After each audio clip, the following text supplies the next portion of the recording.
is a presentation of Fox Sports. We are Fox Sports. We are Sports Zone. He's the face of the Washington Nationals starting rotation, and he's a face Atlanta loves to see. In their last meeting, the Braves had Steven Strasburg seeing stars, taking him deep 4 times, the most in his brief MLB career. Today, it's another opportunity for Atlanta to start a late-season surge toward postseason play. It's Getaway Day in D.C. next on Sports South.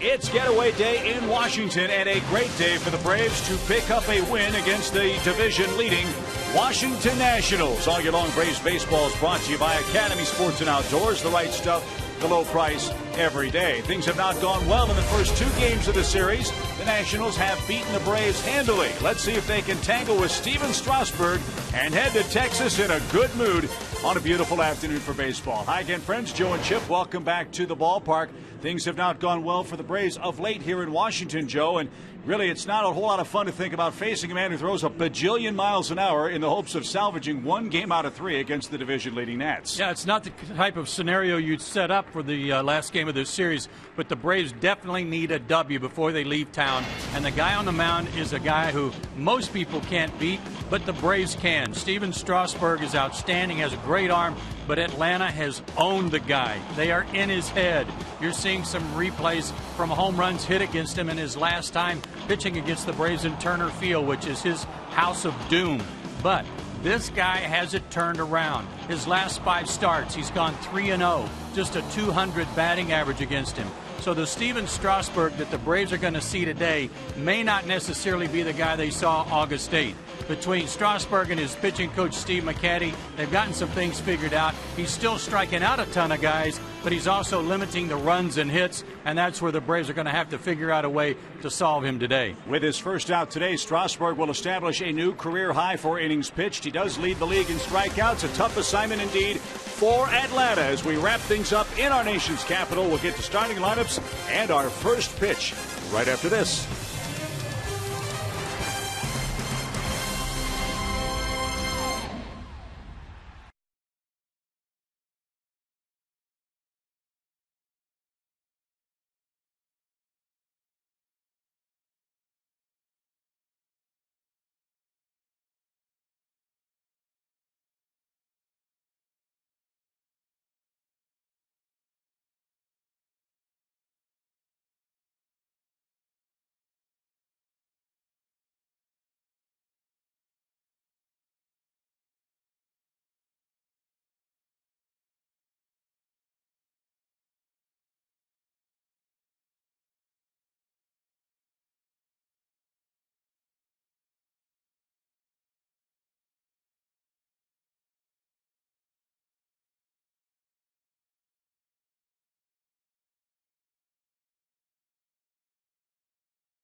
AT&T Uverse,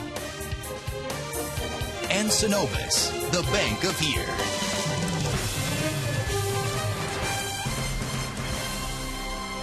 Big crowd filing into Nationals Park for the final visit by the Braves in D.C. in regular season play.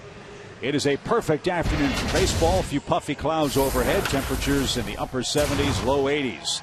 Here's a look at the Braves starting lineup presented by Toyota and skipper Freddie Gonzalez. Freddie Freeman, as you see, has put up great numbers against Steven Strasburg. He's hit the Nationals awfully hard all year long. Phil Gosselin gets the start for a slumping Andrelton Simmons at shortstop. He'll bat in front of Freeman with Justin Upton fourth. Chris Johnson, Tommy LaStella, Christian Bethancourt, B.J. Upton eighth, and Aaron Harang will pitch and bat ninth. And look at what Strasburg has fared against Atlanta hitters this year.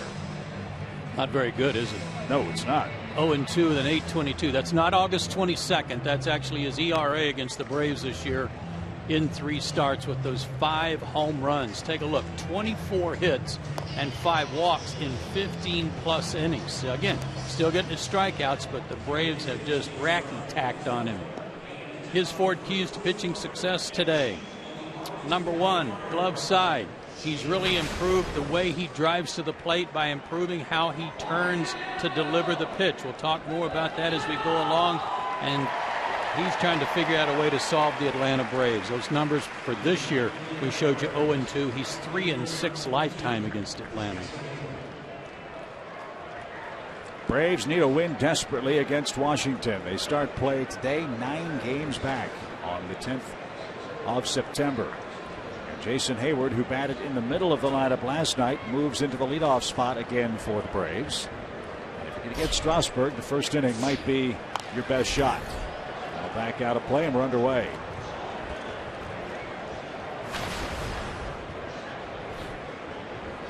Weird starting time, 4:05. But a lot of folks here and still streaming in. A few folks playing hooky for a couple of hours on the workday, perhaps. Yeah, on our dollar. Tax money. And out of play 0-2. 2 pitches, 2 strikes for Strasburg, who's allowed 20 first inning runs this year. Hayward batting .273 for the season with 11 homers.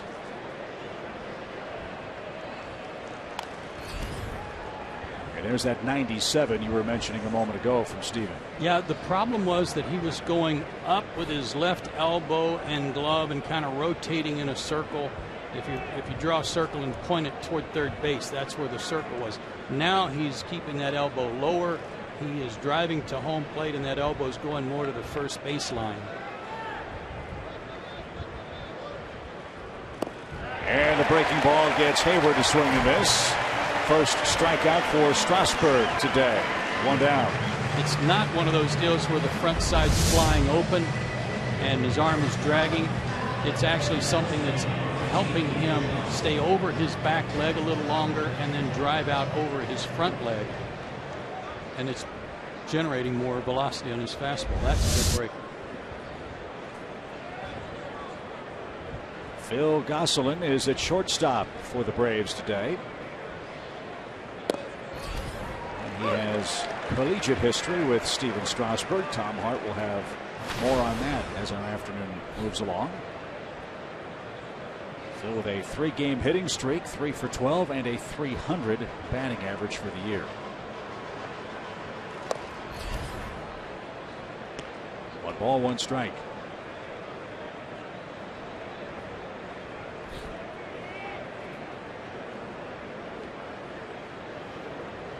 Braves and Nats will put the first National League score on the scoreboard today. All the other action under the lights as Gosselin got hit.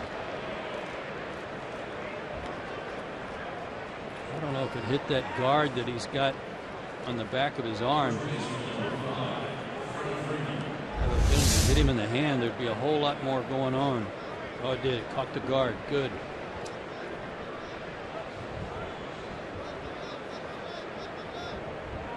Strasburg hits his 5th batsman this year, and he'll go to the stretch with Freddie Freeman up there. 4 hits for Freeman in the series. 18 homers, 71 knocked in. His average at 293. And a first pitch swing is driven toward left. Long run. Harper on the warning track in the corner. Sliding grab at the 336 side. And look at the arm by Harper.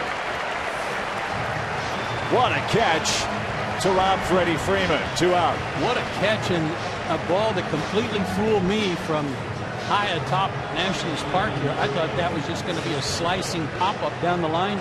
It almost went out of the ballpark. Into the very deep corner. Nice play.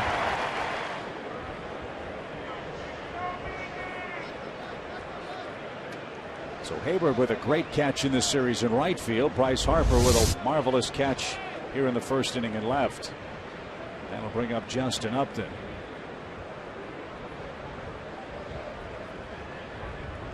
Justin hit a 2-run homer here last night. That came in the 6th inning. It's his 27th of the year. And his 2 RBIs puts him at 93.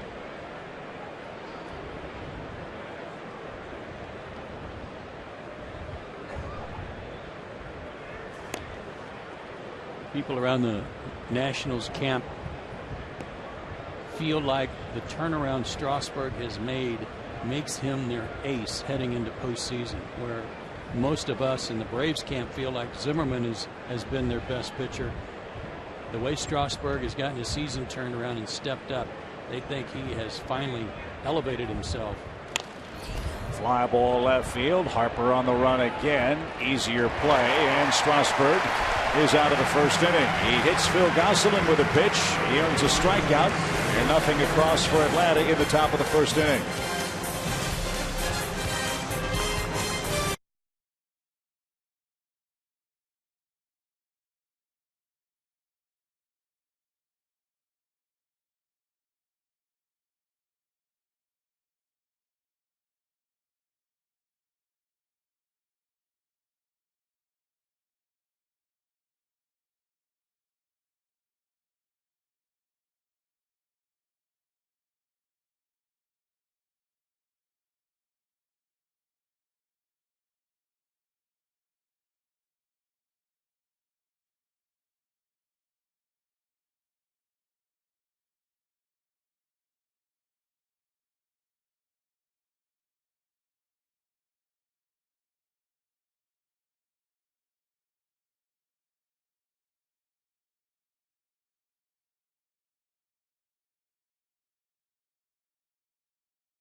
This Nationals franchise underwent some renovations in the offseason, and they have paid off in a big way. They have a 9-game lead, and their magic number is 10 to clinch the Eastern Division. Their starting lineup has a different look to it today, with Kevin Frandsen in at third base. Cabrera moves up in the lineup. He's at second base. Espinosa at short. Lobaton the catcher, but their hottest hitter is Adam LaRoche. The reigning National League Player of the Week anchors their Toyota starting 9. Aaron Harang makes his 30th start. He's 10-10 on the year. Take a look at this. He's received 2 runs of support or less in 8 of his last 10 starts, and he's gone 1-4 over that stretch, and the Braves record 1-9 in those games. His ERA a little high at 4.55 compared to 3.87 for the year. But man, just nothing to work with support-wise.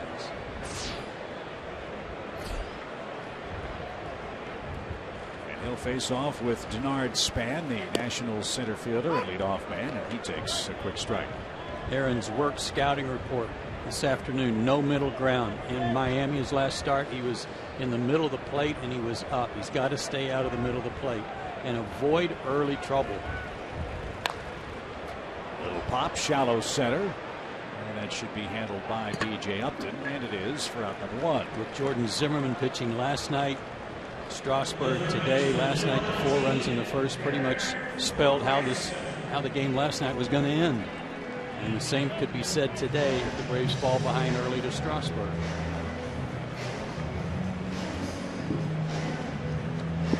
Kevin Franson gets the start at third base today. Anthony Rendon is a little under the weather, we understand. That's what Matt Williams said before the game today. Don't know if he'll be available to pinch hit or not. There's a chance for some of the Nationals bench guys to get some work. Some important at bats for them as well as postseason play approaches in a couple of weeks. And Desmond also nursing a sore back. That's what every playoff caliber club hopes to avoid. Nagging injuries or serious injuries here in the final 2+ weeks. That's the luxury of having a 9-game lead, though. And get guys rest that need it.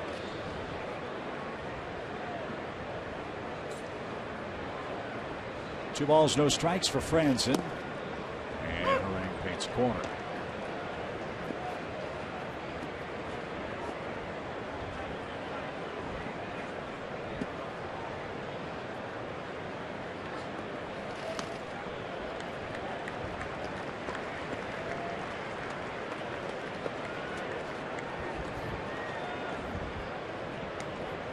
Home day games, the Nationals wear their patriotic uniform tops. Big curly W, stars and stripes. And a shot to right off the bat of Kevin Franson. That's the first Washington hit of the day.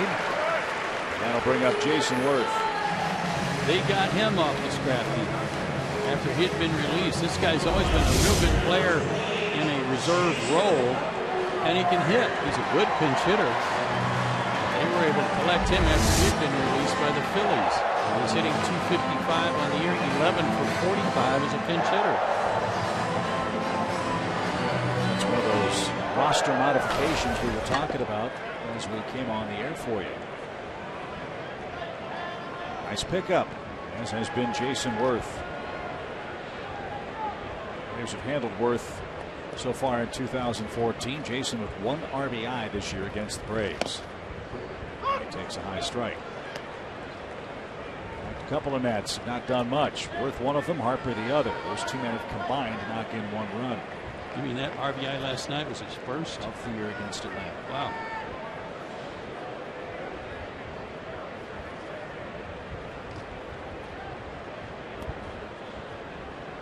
He's all the way back in that right-hand batter's box. He drives that ball toward right. Hayward battles the sun, still searching for it, and makes the play.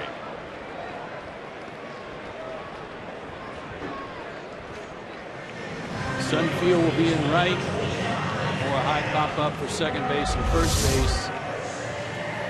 For the hitters, the shadow, they can only hope that it will be a little cloudy and help alleviate any shadow that creeps out from the third baseline.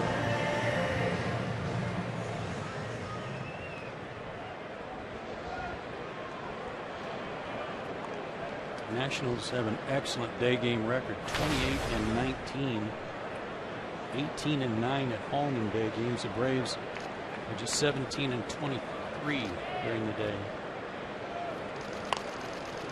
Out of play by LaRoche. That's a strike. Adam has done a good job of biting the hand that once fed him this year. 17 hits against the Braves, 3 for homers, and a .304 season average against this Braves staff.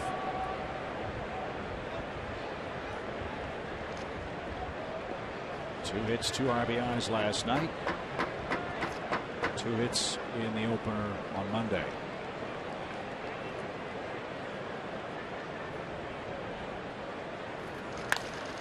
Line toward left, and that's playable for Upton. No early trouble for Aaron Harang. He surrenders a hit to Franson, but nothing else. We head to the second. No score in Washington.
really going to be tough for the Braves to catch up with a team that's in front of them. Chip mentioned the numbers a little while ago, but the wild card certainly within reach. Take a look at the wild card standings and the postseason odds by Baseball Prospectus. Giants have a 4-game lead on the Pirates. The Braves and Brewers are both a game and a half behind Pittsburgh. The odds, they say, 25% that the Braves can make it in. Now, Pittsburgh has the Cubs this weekend. The Giants have a tough series against the Dodgers, and Milwaukee is against Cincinnati. I love the quotes out of Milwaukee last night. It was a tough loss for them. They used words like miserable, disgusting, and disappointing to describe that one loss. They were once 19 games above 500. Now they're floundering. Sounded like my wardrobe choice this morning, Tom. Floundering. Miserable, disgusting, and disappointing. But that's what makes this time of year so fun. The second wild card, love it or hate it, does keep other cities and other fan bases involved here in the final couple of weeks of regular season play. I think at first glance the team that might have the best way of helping their own cause might be the Marlins because of their games that they have left with Milwaukee and the 8 games they have left head-to-head with the Nationals. And the fact that they're playing good baseball right now.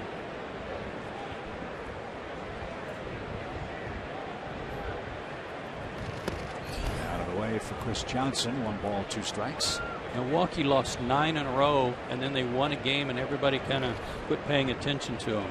But they've lost 4 more in a row since then. They're 1 out of their last 13 and lost 16 out of 19. Johnson's down on strikes. 1 out here in the second inning.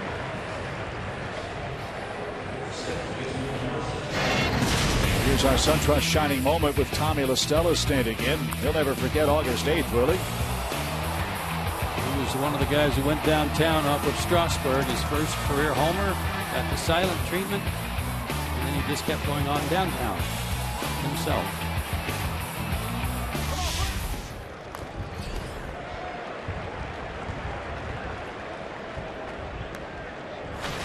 So we hope Milwaukee continues to stagger, to be honest. Braves are tied with them, as Tom mentioned, at 74 and 71. Cozart and Peralta face off in Milwaukee tonight.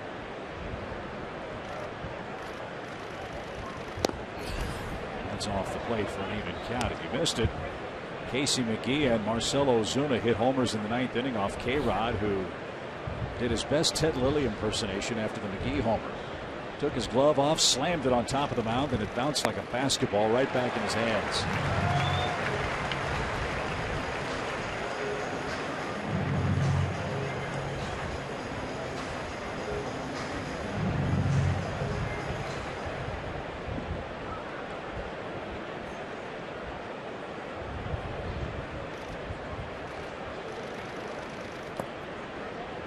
That's downstairs. 2 balls, 2 strikes.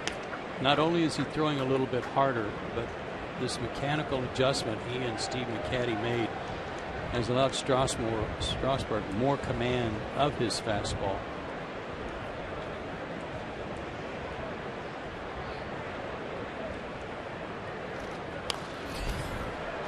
So all those things adding up in a real positive way for him. And to finish my thought on, in talking to some of the Washington people, they said if the postseason started today, he'd probably be their game 1 starter and not Jordan Zimmerman.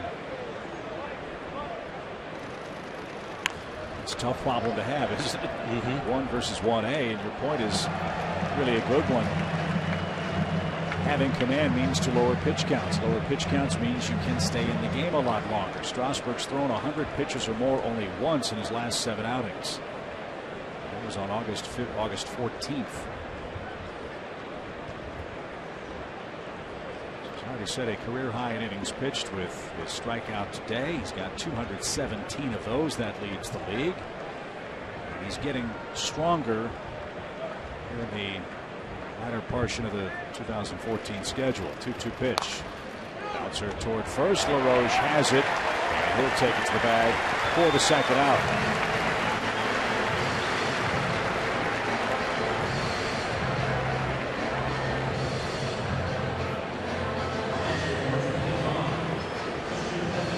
Here's Christian Bethancourt, the Braves catcher, 0 for 4 last night. But all of us had our spirits lifted today as we made our way to the ballpark on getaway day. Evan Gattis got on the team bus. Evan, as you know, has been sidelined with strep throat. He stayed back at the team hotel the last couple of days. And Evan looked good, felt good, and hopes that he'll be ready to DH when the Braves get down to Texas on Friday night. Can't get him back too soon.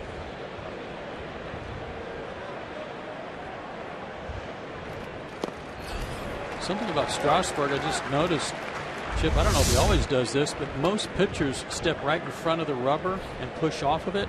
Look at this. He's standing right on top of it. I don't know the last time I saw a big league pitcher do that. I've never seen it.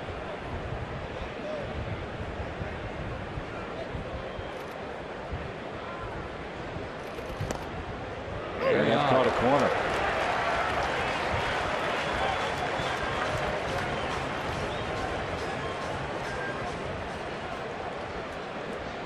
Well, he doesn't need any more leverage than he already possesses, does he? 1-2 pitch. Just going outside. 2-2. So we could say he may be the only pitcher in Major League Baseball that truly adheres to the rule book. He is in contact with the rubber at the point of releasing the baseball.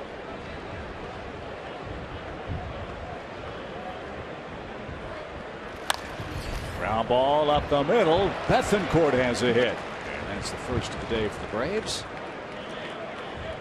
And his first hit in the series. First time he's faced Strasburg and batting a cool 1,000.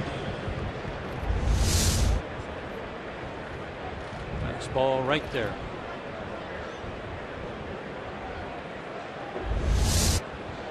Not too much command on that one.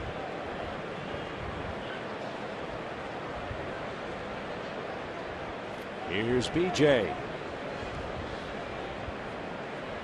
His first action in the series. Strasburg ahead with a 96-mile-an-hour fastball. Now, it did not look like he was on top of the rubber out of the stretch.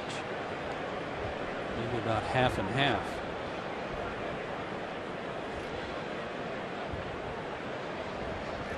Maybe not even that.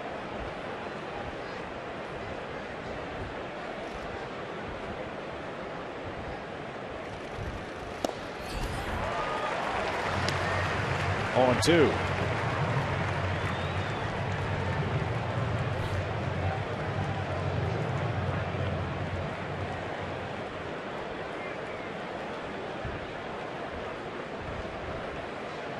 It's a little more conventional.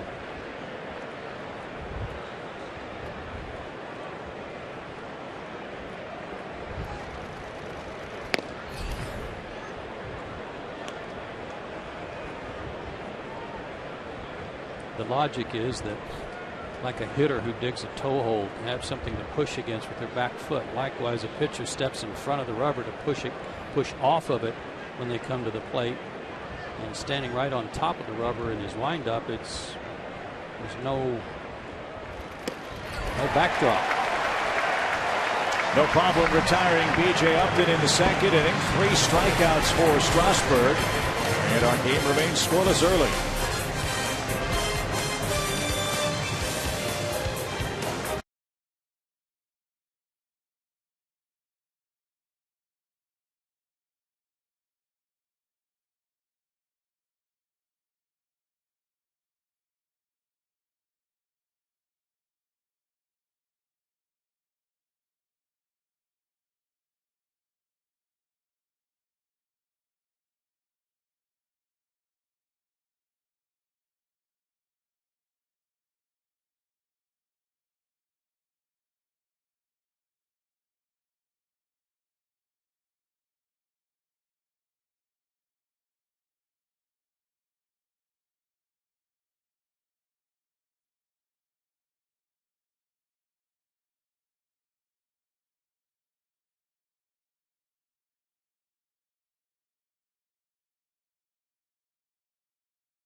like they are on the highways here in Washington, D.C. No such luck for the Braves, but they can trim the deficit to 8 if they can beat Steven Strasburg today. The Braves are back home to take on the New York Mets September 19th through the 21st. Today only. Get an upper box ticket and a Hank Aaron jersey for just $20. That's a 50% savings, but you have to buy those tickets today at braves.com/steal.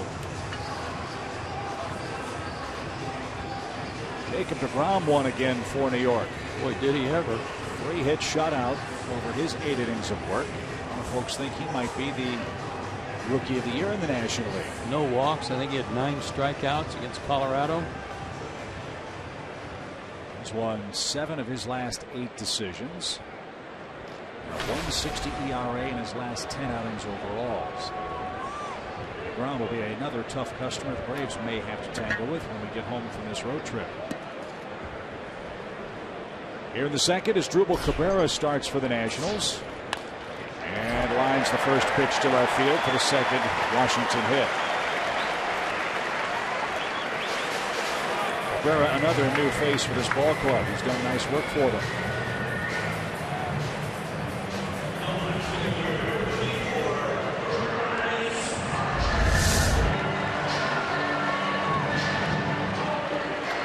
Up and a lot of the plate. And that's what happened down in Miami. A lot of pitches just like that one.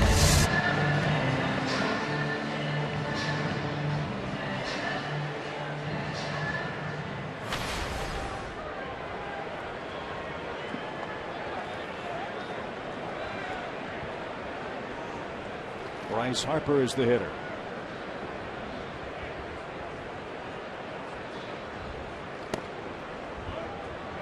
And that's taken low for ball 1.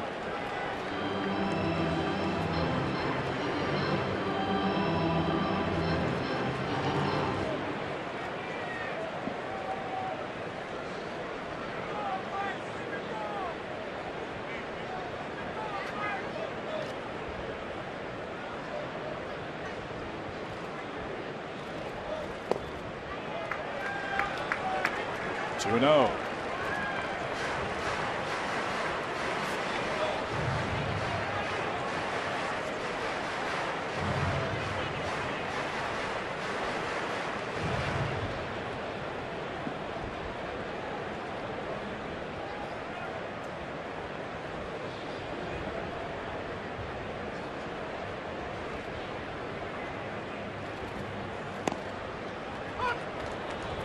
Caught a corner. Harper took it. 2 balls and a strike.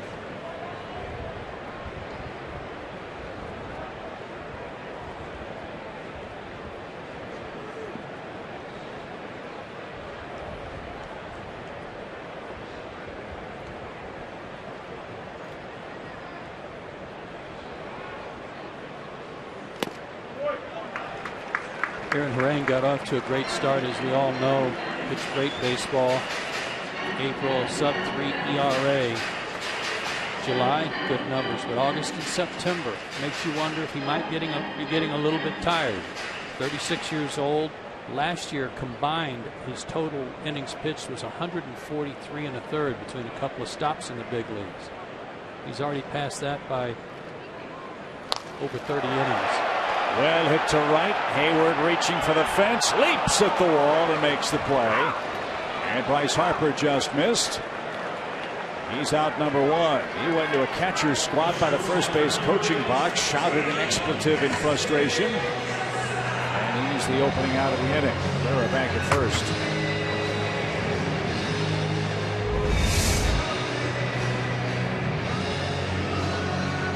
A little above the knees, middle of the plate. Fortunate that this one stayed in the ballpark. And the frustration of hitting a ball hard and having it caught by a guy who's going to win another Gold Glove.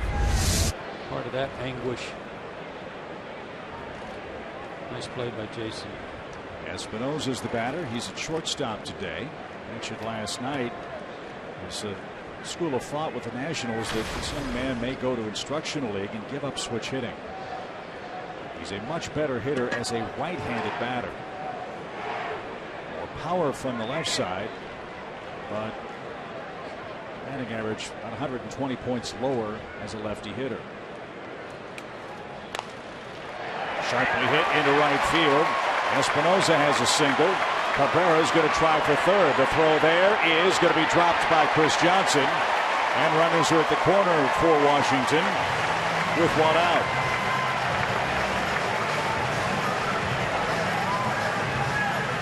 I'm not sure that Jason came up and initially thought he was going to have to make a strong throw to third. Cabrera kind of surprised him. Surprised me too, because he kept looking. Wasn't sure if he was going to go. And you see there that Jason looked up to see where he was before he came up throwing. And that might have been the difference. These guys, Washington got nothing to lose. They got a big lead. They're going to be aggressive. You almost have to anticipate them sending every guy home on a base hit with a runner in scoring position or trying to go first to third. So they have the first chance to score today. Runners first and third for Jose Lobaton. Boy, this kid's been a great pickup for them, both behind the plate and while swinging the bat. Line out of play foul. You had some eye-popping numbers on what this guy's done as a receiver and what he's done hitting. Unbelievable that in his last 19 starts, when he spells Ramos, his last 19 starts, the team is 17-2, and his pitching ERA is 1.96. And he's also hit in 13 of his last 14 starts.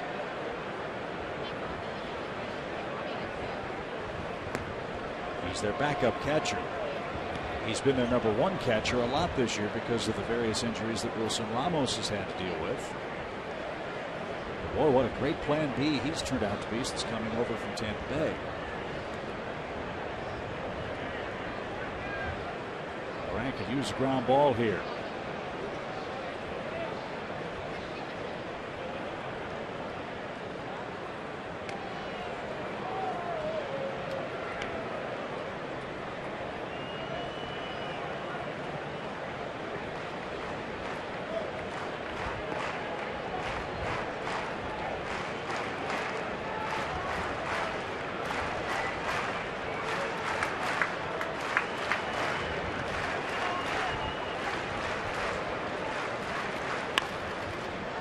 Sliced into the shadowed seats to our left.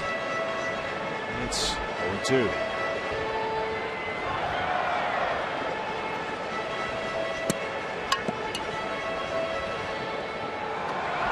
No score, but Washington threatens in the second. First and third. The 8th place hitter, Jose Lobaton, behind in the count, 0-2.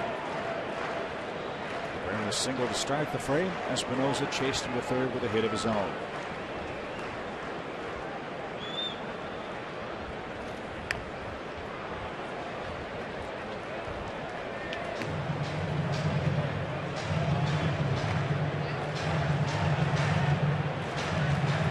This game, the Nationals will jump on the train. They head up to New York. They've got 4 games coming up with the Mets. They will fly to Texas and have an off day in Arlington before facing the Rangers Friday, Saturday, and Sunday.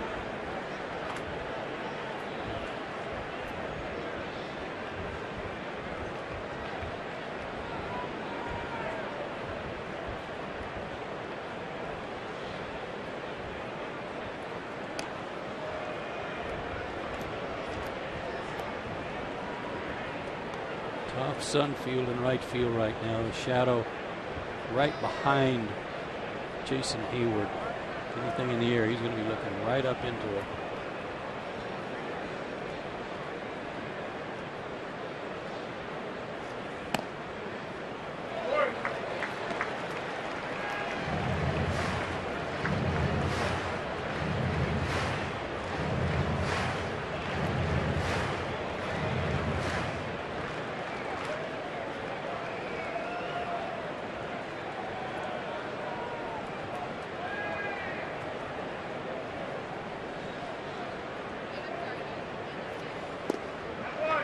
Inside, 2-2. Lobaton's no kid. He'll be 30 years old in October. He first got to the big leagues in 2009 with the Padres. Nationals traded Nathan Carnes to Tampa Bay for Lobaton and 2 others day before Valentine's Day.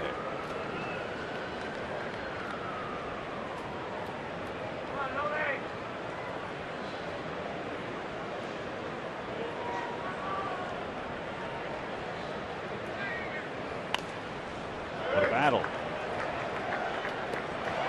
I heard Matt Williams talking about the big inning that the Nationals had last night, 4 runs. And what he talked about the most was their approach. The hitters are going up, not trying to do too much, and they don't seem to be too worried about hitting home runs. He even used the Freddie Gonzalez line of, keep the line moving, taking pitches the other way when they were worked away. Strike 3 outside corner. Big out for Harang. After a long at bat, Lobaton's caught looking for Aaron's first strikeout.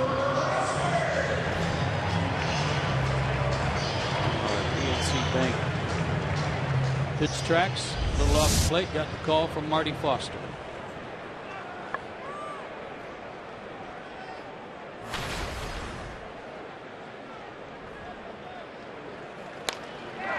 Line to first off the bat of Strasburg, and Freddie Freeman with a leaping grab ends the inning. Washington threatens but can't break through. They strand runners at first and third. Aaron Harang leads off the Atlanta third, still no score.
Steven Strasburg last inning, and the rarity of seeing a pitcher pitch off the top of the rubber.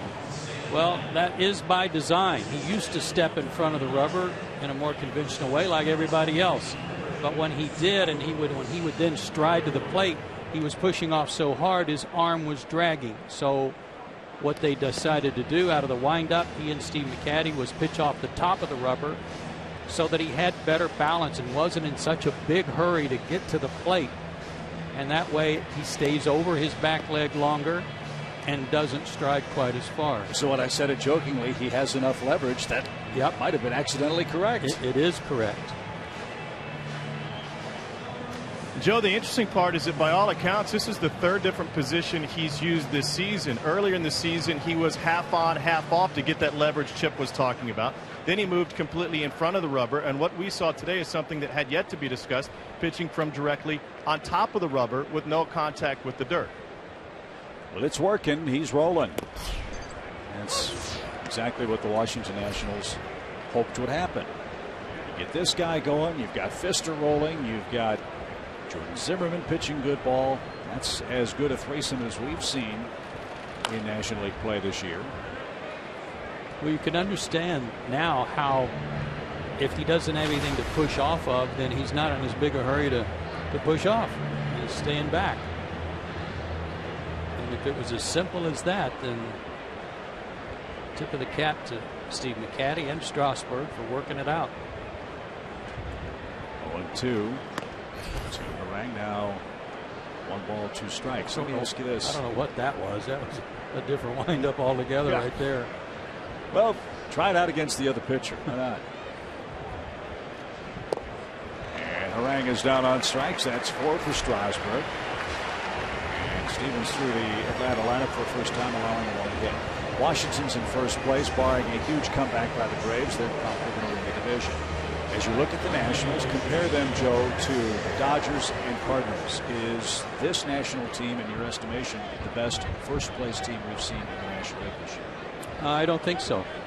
I think they're really good, but each team has their own set of warts. And the Nationals and the Dodgers, oddly enough, their warts are very similar. And it's defense. Each team is capable of throwing the ball in the stands, kicking the ball all over the place. You never know.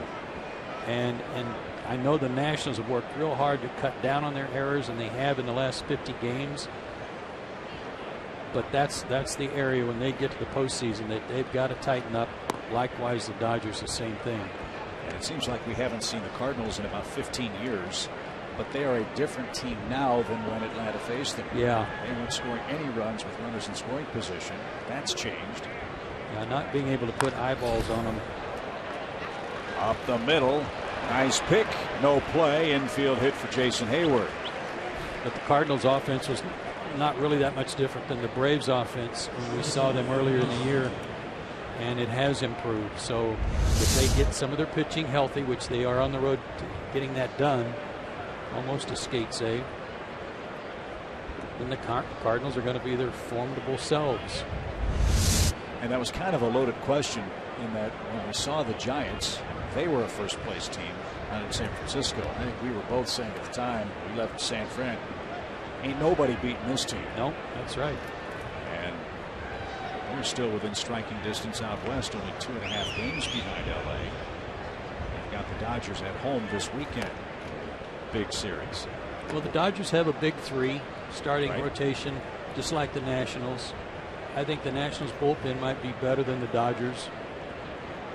And at the time we saw LA, they were playing really good baseball too, and they were scoring runs and aggressive, especially on the bases. They were taking the extra base. They had Matt Kemp really tearing it up at the time.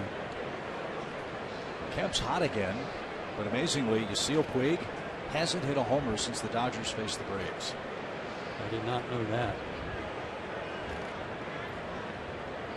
They've got Kershaw, and that's a leg up on just about every team you can imagine in any era, as good as he is. The Nationals are 2-5 against the Cardinals. They're 4-2 against the Dodgers, 5-2 against the Giants. Among the contenders, the Cardinals are the only team they have a losing record against. What if there's some mental carryover from postseason play a couple of seasons ago? Could be.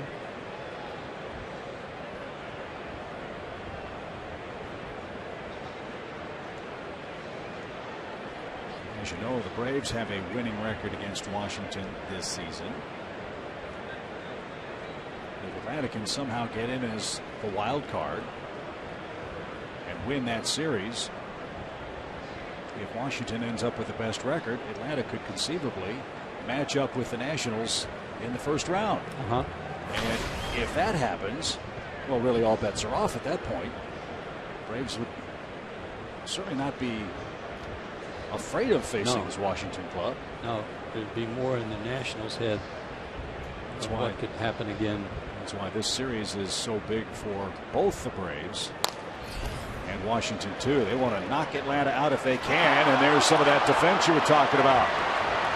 And Atlanta's going to have runners at second and third on a backflip by Cabrera to Espinosa that went awry, and all hands are safe. And Freddie Freeman has a chance to drive home the game's first run. Fielder's choice, E4 throwing error. That was just being greedy right there. It was a slow bouncer, it was going to be a close play at second base no matter what. And I think it may have caught Espinosa off guard the way he came across the bag. He was already across the bag, and then a poor flip cost him. So a great chance for the Braves. Freeman, the hitter. And Strasburg with a breaking ball gets ahead, strike one.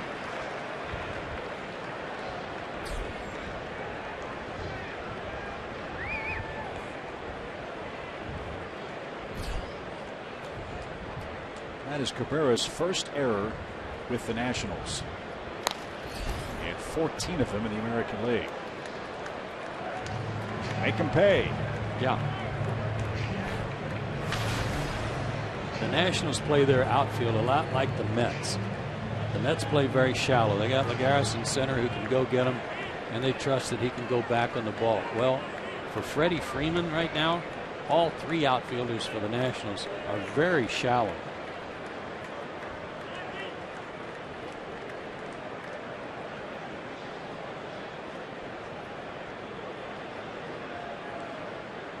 Let's see if Strasburg can pitch around the error. Let's see if Freeman can connect with one out. He can. Ball down and in. Freeman didn't get it. Big strikeout for Strasburg.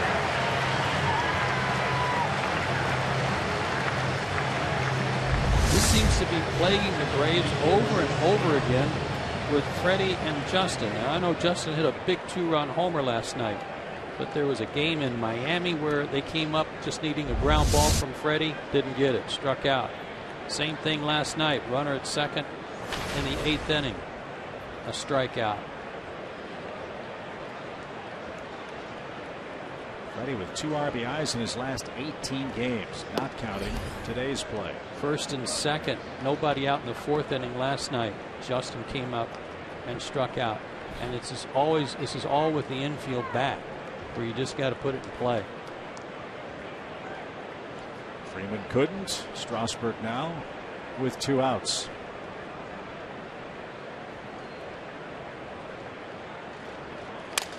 Broken bat.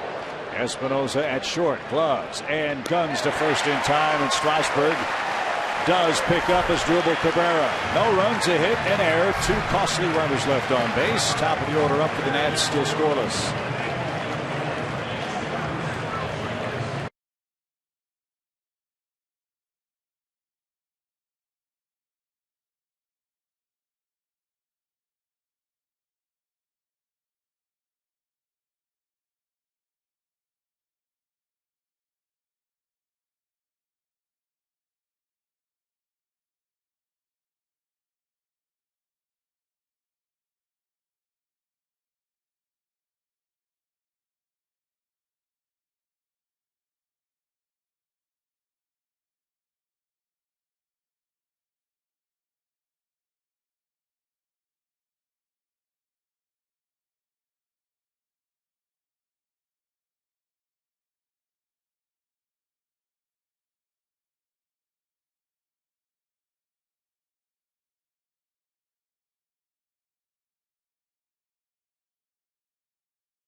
To the bottom half, still scoreless, and it's time for you to tweet your photo using hashtag SouthFanPhoto for a chance to have it shown in an upcoming broadcast.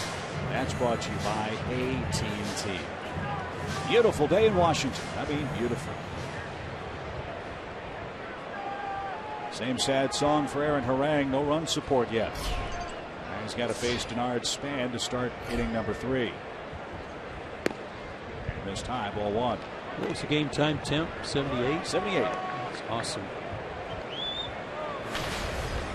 We're catching a break, too. It's 100 degrees in Dallas today, but temperatures expected to be around 80 beginning sometime tomorrow.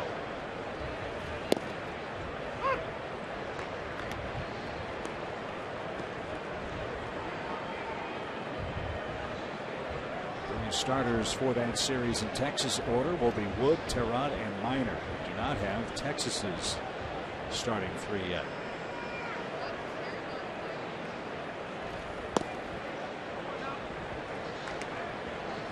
Rangers, bless their hearts, arguably have had the worst year ever. They lost their manager. They've used 60 some odd players. They've already lost 90 games. 35 games behind the Angels in the West.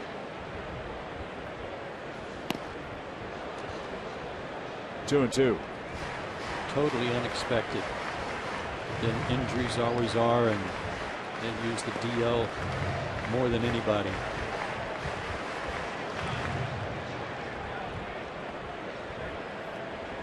I wonder if the world champions have ever been eliminated this early before. I read something earlier this summer as Span takes one at the knees for a called strike. Good pitch by Harang. That's 2 punch outs for Aaron today. I believe it's happened before, and maybe Gretchen can check it for us, to go from worst to world champions to worst again. That's what Boston's in danger of having happen in the AL East. That's right. I think it's happened before. That's right. The Bobby Valentine team 2 years ago.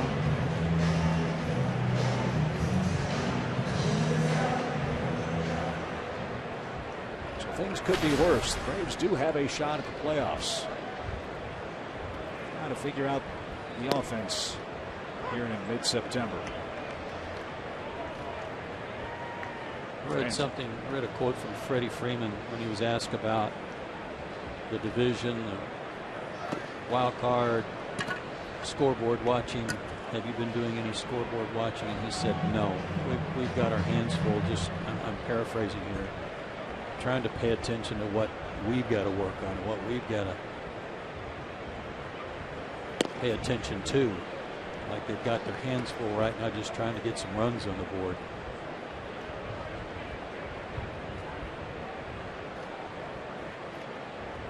One ball, 2 strikes to the Nationals third baseman. I always wonder if that's really the truth, though. I mean, human nature has to be. Look out in the outfield, you happen to see the scoreboard, you happen to see the score. You're not actively doing it. In this ballpark, if you look at the pitcher from the third base dugout, you see the scoreboard in the background. Right. So I think I know what you're saying. He's not looking over his shoulder at every pitch, wondering what the other teams are doing. But hey, that's reality here in Washington. As I said, all the other National League action is tonight. Braves can apply some pressure to Milwaukee and the Pirates. The other teams in the wild card race by putting a W on the board in Game 3 today. Here's a Joe W right there. Slow roller. Chris Johnson charges. And he'll have no play. Infield hit for Kevin Franzen. He's 2 for 2. We were talking about their matchups with other teams, the Nationals. I put these 3 teams together today just looking at how they've played against various teams. Against the Mets, the Diamondbacks, and the Rockies, okay? Mets, Diamondbacks, and Rockies. They are 21-4, the Nationals. Wow. The Braves against those same 3 teams were 16-13. What's the division difference? 9 games. What's the difference in losses between the Braves and Nationals against those teams? 14. I mean, that was when I looked at that, I thought you could almost roll the whole lead in the division into those 3 teams and how the 2 teams have fared against them. 1-0 pitch coming to Jason Worth. I mean, that's a great point. Any player worth his salt is going to get up for the really good teams play. And I'm not suggesting that the Braves play up to or down to their level of competition. But the bottom line is Arizona and Colorado have both won 59 games. The Mets a little better with 70. Yet Washington has had a far dominant record against them in Atlanta. It's an old sports cliche. Beat the teams you're supposed to beat.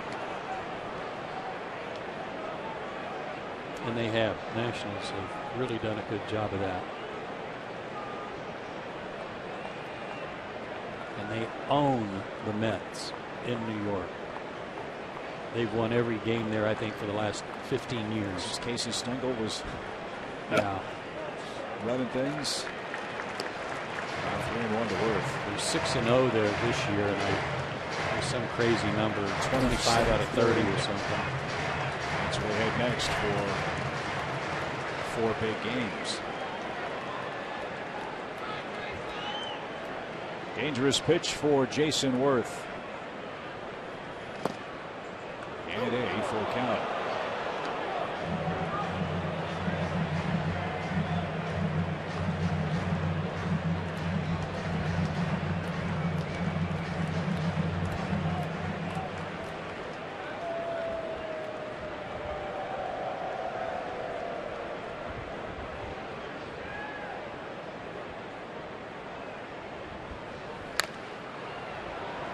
That's headed for the seats. Do it again.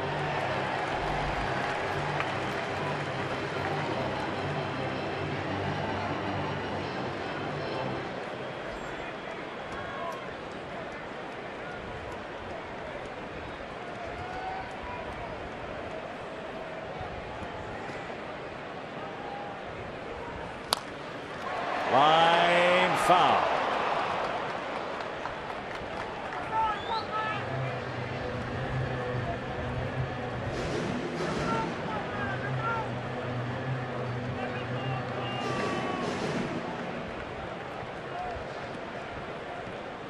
Big sun-splashed crowd in Washington today. Just a few minutes past 5 o'clock Eastern time.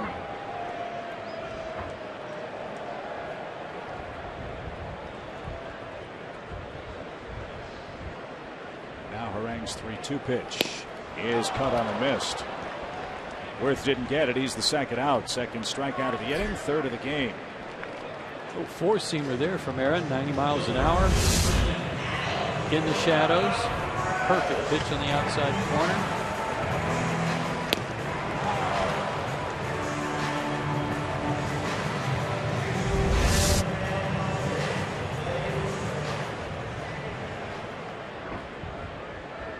LaRoche lined out with a man aboard in the first.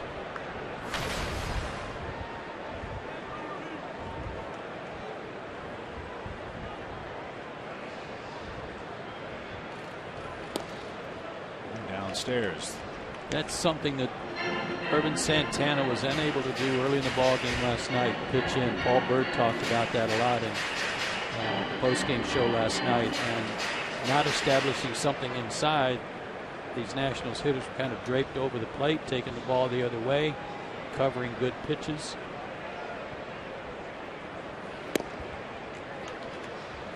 Two in a row to LaRoche. I could barely see Adam. Camo and sunglasses. Shadows. Blends right in. Until you see that. Weird. There's a strike. Didn't like it. 2 balls and a strike. PNC Bank pitch tracks. Two-seamer running away. And Marty Foster gave him another.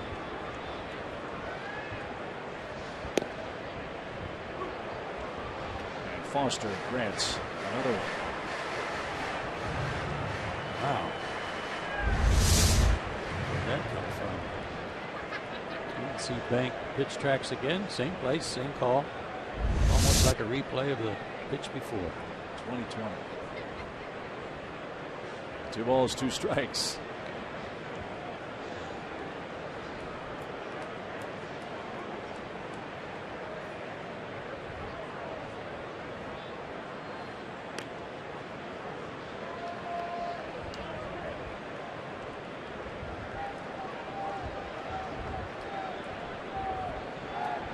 Aaron about to deliver his 50th pitch.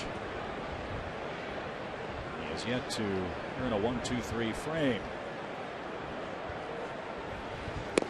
And LaRoche lost the bat handle and strikes out. Harang with 3 strikeouts in the 3rd inning. Surrenders an infield hit to Kevin Franzen, and that's all. Chris Johnson leads off the 4th for the Braves. Still no score in Washington.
Battling the effects of strep throat. It came on the flight from Miami up here to D.C. During the game, I didn't really feel that good. I just thought I was tired, but I just felt a little more tired than usual, and I didn't know why. And yeah, just after the game, just really, I know it was the last one out of the dugout. Just didn't feel right. And then on the airplane, got shivers and fever and stuff like that, and that's whenever I knew something was wrong. No, I feel pretty good. You feel like you could go? Today? Probably not. 2 things you don't want in an airplane: a sleepy bear and somebody with strep throat. He'll be on the flight tonight. He says the day of rest should help tomorrow, hoping to DH this weekend and perhaps get behind the plate. He'll have a lot of family and friends at the ballpark this weekend, guys. Yeah, you know that's a big series for Evan. Tom, thank you. Talked to him on the bus on the way over and just asked the simplest question: have you been able to eat anything? He said not really. His throat was really raw, really sore. And he said even keeping fluids down was difficult. Very difficult to swallow with that severe case of strep throat. So hopefully lots of nourishment, some more electrolytes or what have you today, and full day of rest tomorrow and ready to go on Friday. We'll see about that. That'd be great. I hadn't thought about DHing in the American League parks, but that might be ideal.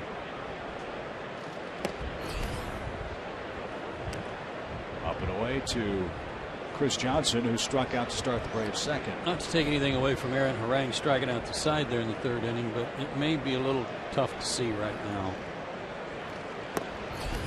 See how the Braves fare this inning with kind of a strobe effect. Pitch coming out of the shadow and then into the light and back into the shadow.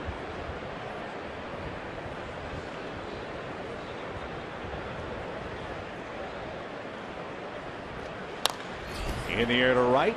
Worth gets there for out number 1.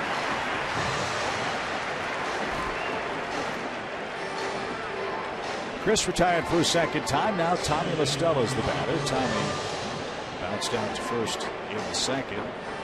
Tommy a very late scratch before the game yesterday with a migraine. That's the word we got from the Braves clubhouse shortly before first pitch. Was able to pinch hit in the 7th inning last night. In the lineup today. Takes a strike.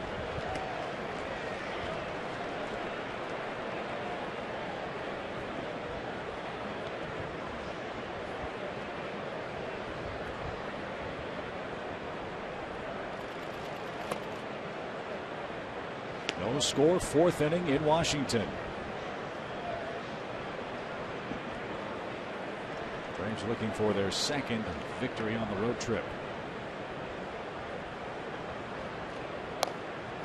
Make of it what you will, and it's not that Tommy hits a ton of homers and then all of a sudden gets homer happy, but since he hit that home run off of Strasburg back in August, he's 12 for 76. That's a 158 average.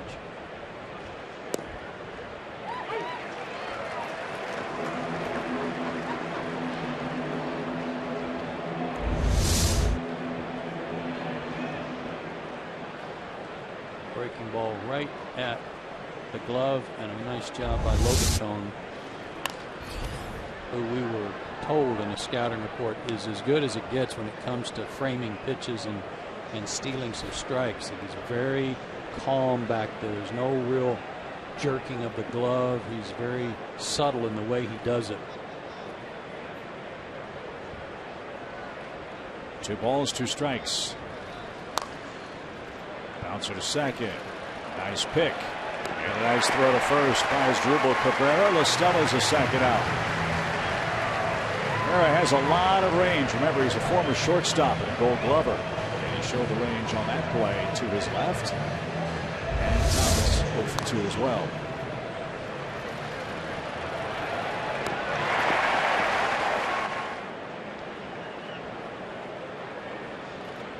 Nice pickup.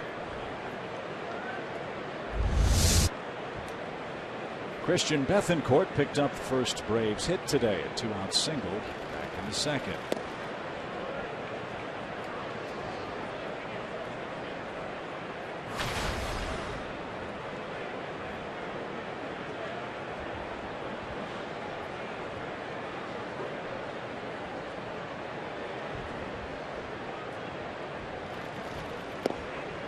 Talking about their improvement defensively, even though they've made an error today, made a couple last night.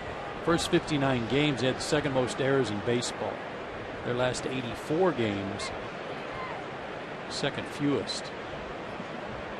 And a lot of that credit's got to go to Matt Williams, because he was such an outstanding defensive player, and I'm sure he was not very tolerant of all those errors early. Bouncing ball to third. Bare hand play, and the scoop by LaRoche. Wow. Franson handled the ball with tricky spin and then threw to first, and LaRoche with a nifty play robs Bethancourt and ends the Atlanta 4th. 3 up, 3 down. There is some of that good Washington D. We have no score.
Washington as we head to the bottom of the 4th inning. First, let's revisit the end of the top of the inning. It was our Zaxby's indescribably good play. Even with the funny hop from the spin, Kevin Franson, who's not known for great defensive work, made a heck of a play. Nice pick by LaRoche on the other end. Strasburg understandably likes that. And his mates get ready to face Harang for a fourth time. Cabrera, Harper, and Espinosa coming up. That trio accounted for 2 of Washington's 4 hits. Franzen has the other 2, starting for Rendon, who we were told is a little under the weather today.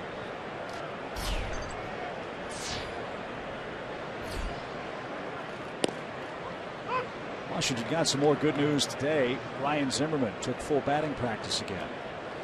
He did that yesterday as well. He is going to accompany the Nationals to New York. So swing the bat up there a little bit, and then the plan is send him down to Florida beginning Monday for some work before instructional league starts. They'll have some simulated game situations for him to try to swing the bat and get some timing back. Then play some instructional league games, which start, I believe, middle of next week. And then they have to decide when Zimmerman can play, and frankly, as you mentioned, where is he going to play with the way this club is going right now? Well, even if he showed signs that he could swing the bat and run, and he said that the real test is, can I run? It's not about hitting and throwing. That he would be a valuable player off the bench once they got to postseason, you know, as an extra guy. Yeah. But would that sit well with the Nationals captain? He better understand. He's got to understand he's missed 40 games. And when they're winning without you, you got to have some common sense about what happens if I disrupt the way things are going right now. I'm not saying he's not good enough. I'm saying they're playing just fine without him. So don't trouble. Yes. The point there. So a fly ball is hit toward left center field. BJ and Justin. It'll be BJ. And he's got it for out number 1. Well, Zimmerman's presence creates a ripple effect. Let's say they decide to play him in left field. Okay. Which outfielder do you take out of the lineup? They're going to take Harper with a span out. Zimmerman plays left. You put him at third, and you got to move Rendon. Rendon can play second. But you've got Cabrera, who's done a great job, as we said, only 1 error since coming over from the American League. So it's a good problem to have for Washington, but quite frankly, it is a problem for them. As Harper hits and takes a ball. If he were his old self and could go back in and play third base, and they could move Rendon to second, then okay. But he's not that guy anymore. They'd already moved him off third base. There's some talk about first base as well. Maybe, let's say Washington matches up with a Clayton Kershaw. I don't know what Adam LaRoche has done against Clayton Kershaw, but I assume he could make that move against a real nasty left-hander. But again, LaRoche is one of their hottest hitters. In fact, the player of the week in the National League right now. He's hitting everybody.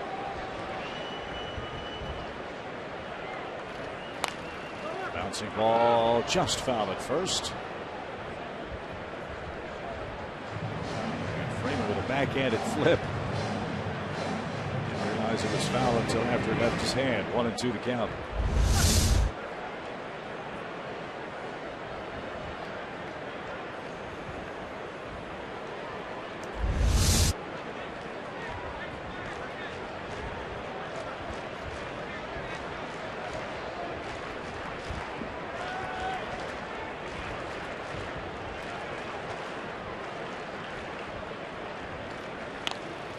Harper in the air to left. Upton will gather that in. Justin's got it. Harper's 0 for 2. And Harang pitching effective ball through 3 2/3 will face Danny Espinosa. Braves have handled Harper pretty well in this series too, and he came in a hot hitter. He's just 1 for 10, and the only hit he has was that bloop into center last night that Bonifacio almost caught in the first inning. Made a diving effort for.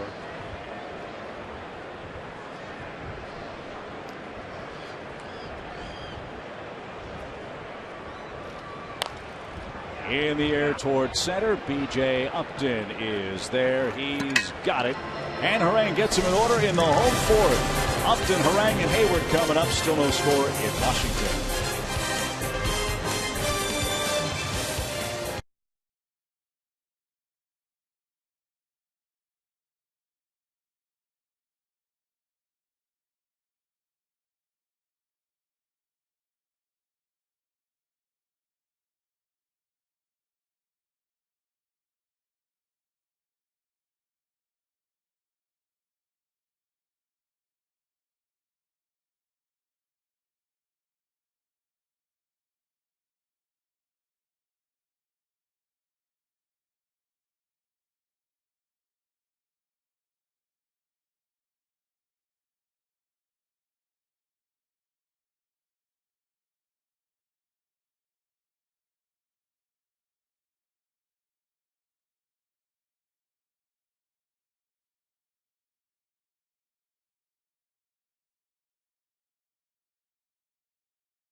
The Washington defense, they went outside the family to try and improve it this year. They brought in Mark Wiedemeyer as their defensive coordinator, and they're shifting more than they ever have before, more than 200 times more than last year, but still 29th in Major League Baseball. They experimented a lot in shifts during spring training. Home Depot tools from the dugout. The Braves come in 20th. The Astros have scored about 50 runs.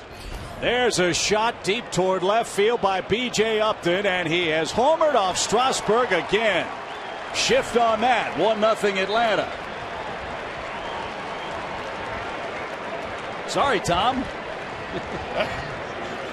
Can't put an extra defender over the wall, can you? But here was the key, Joe. You're talking about Matt Williams and being such a great defender. They shifted a lot in April and May, and their defense was a hot mess for a lot of different reasons. The veterans came to their manager and said, enough. We're out of position. We're not comfortable. It's forcing us to make mistakes. Williams said, we'll scrap it. No more shifting. From now on, we'll shade. They shifted once this series. That was against Freddie Freeman. He beat him with a little bleeder on the left side, but we haven't seen much of any since. Interesting that the veterans went to him and said, this isn't working. And good for Matt to say, you're right.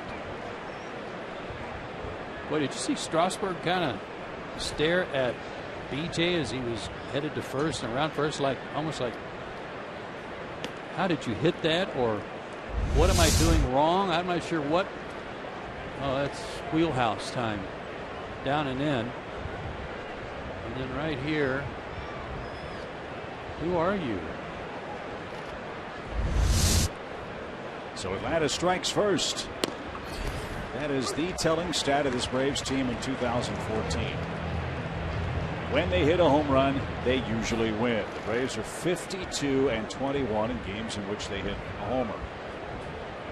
Upton has his 11th. And Harang is out on strikes. And they are 47-15 when they score first. That snaps a string of 31 straight innings where the Braves played without the lead, dating back to Evan Gattis's game-winning homer in Miami.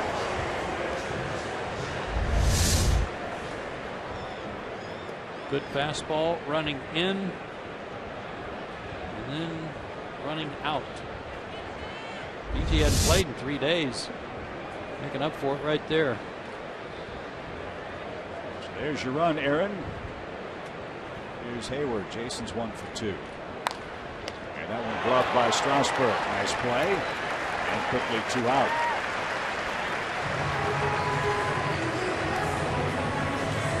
Again, this will be the interesting thing for Strasburg. Does the self-doubt start to creep in against Atlanta? Here he is pitching a terrific game. Locked up with Aaron Harang, who has struggled of late. He makes a mistake to Upton. He's losing the game 1-0. He doesn't want to be the weak link as far as this 3-game series is concerned. No, and we showed that graphic earlier today about his last 5 starts. He's 3-0. Well, he ought to be 4-0. He came out of his last start with a 6-1 lead over the Reds, and the bullpen blew it. And that was one of the Soriano meltdowns. And they actually lost the game to the Phillies 9-8. That was at the stretch the Phillies' 5-game winning streak head to head with Washington. A streak that gave Braves hope when they started this set the other night.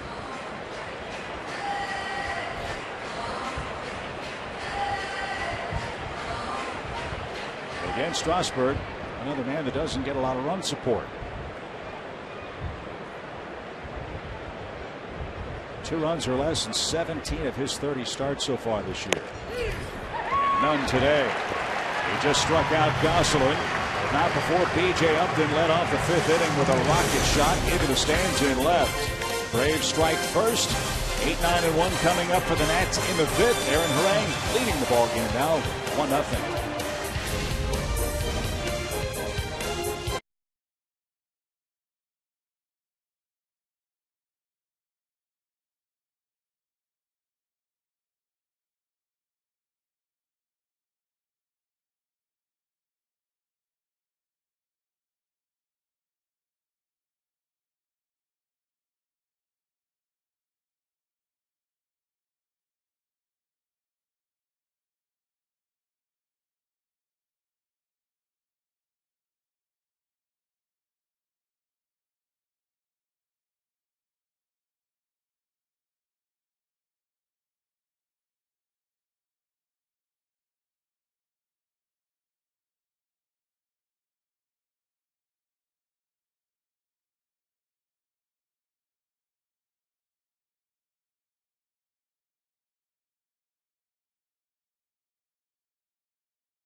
Solo homer in the top of this 5th inning.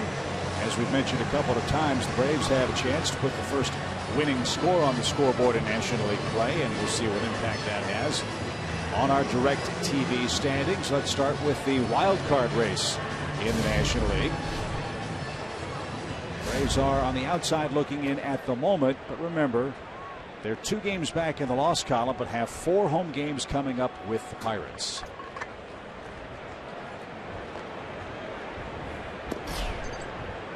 One and a half out of that spot with 16 games left after today.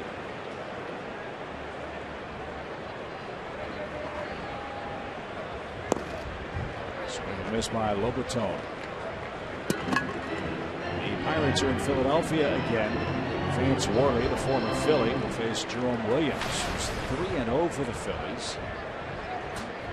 Phillies are 10-5 in their last 15 games. They're going on a hot streak in September. They will be without Jimmy Rollins. He hurt a hamstring. They miss the next 10 games for the Phillies. Hopes to get back before the end of the season. And Lobaton took a breaking ball. Harang carved him up, and he has strikeout number 5 today.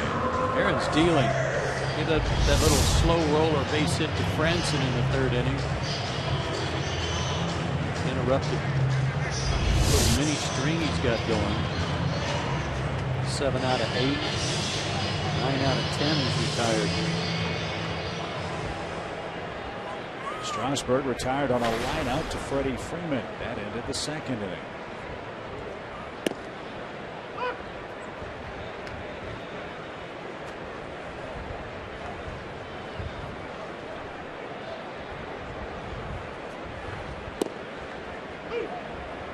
Nothing to 2.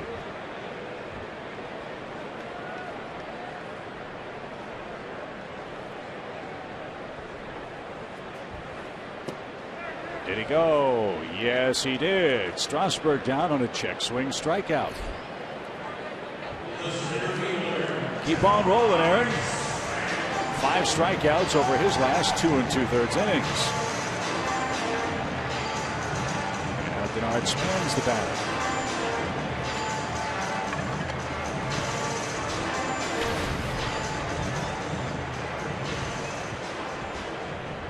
Span has popped out and struck out.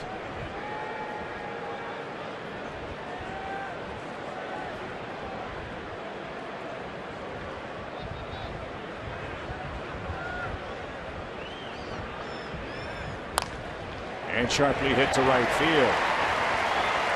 168 hits for Denard Span now.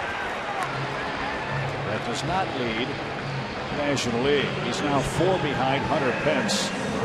The Giants outfielder with 172 hits is number 1 overall. Getting instructions from Tony Tarasco, former Brave outfielder. In fact, 2 and 3 men in the hit parade in the National League are former Twins. Span has 167. Weir has 163. Ouch. Both were teammates in Minnesota. Franson has 2 hits.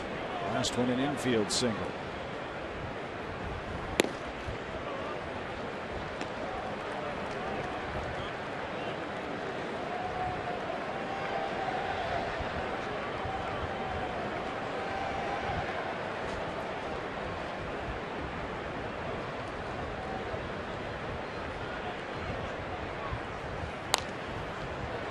Right out of play, even count.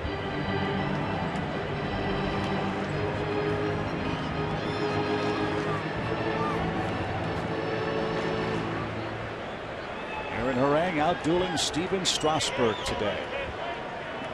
And Strasburg 3-6 lifetime against Atlanta. Harang tried to win his 11th game.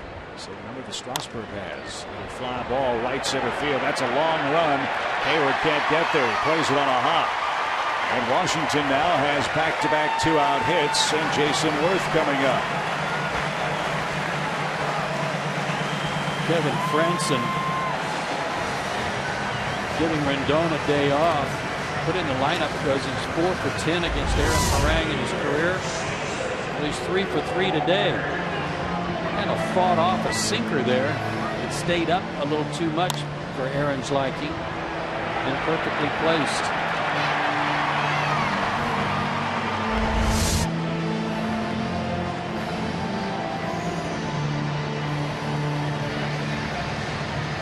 Had him first and third in the second, but with the bottom of the order up, he got Lobaton to strike out and Strasburg to line out. Now he's got him first and third, 2 outs, but a much tougher hitter in Jason Worth. Worth is 0 for 2 in the game. He's fly to right and struck out. And Worth 1 RBI against Atlanta this year.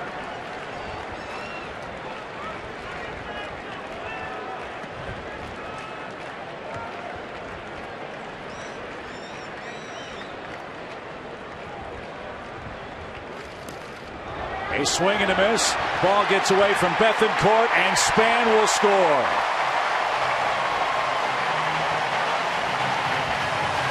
I don't think anybody in the ballpark had it drawn up that way. That's a shame. Tie game on a wild pitch, I presume, as Span comes home with 2 outs. Where this seems to happen to Aaron a lot. Remember the problem he had with Evan Gattis on some breaking balls at home. That's pass ball. Yeah, you're right.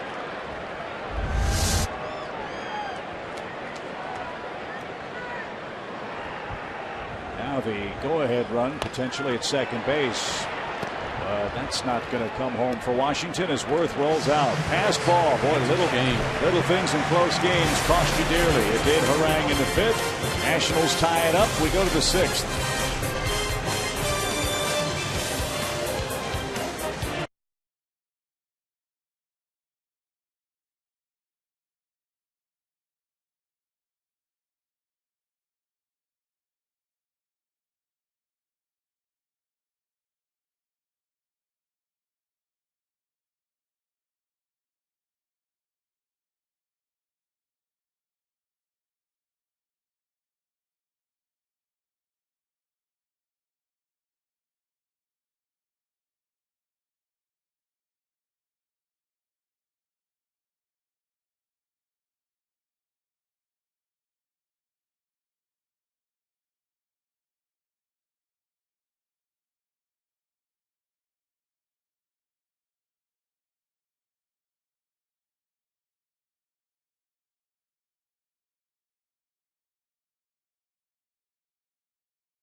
Earlier in the game, Bethancourt didn't, and a pass ball results in a game-time run for Washington in their half of inning number 5. But the Braves have the middle of their order coming up in the 6th. Freeman, Upton, and Chris Johnson. Freddie Freeman trying to move up the leaderboard on our Academy Sports and Outdoors leaderboard. That's single-season hits against Washington and Montreal. And he's got the rest of today and 3 games in Atlanta to climb to the top.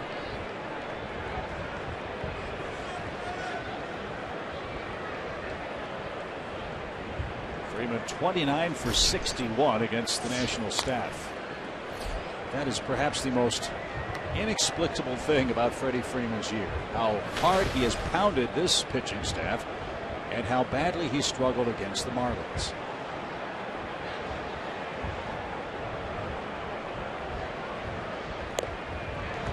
Aaron Harang is a true professional, a veteran, but he's got to be chewing nails right now, because that was a very lackadaisical effort on the part of Bethancourt to catch that sinker. Runner at third base, You got to make sure you catch the ball or keep it in front of you and not just stab at it. So on the passed ball, Span came home to score. The other part that hurt. Back-to-back 2-out hits against Harang in the inning. And now new life for Strasburg. 2 balls, 2 strikes.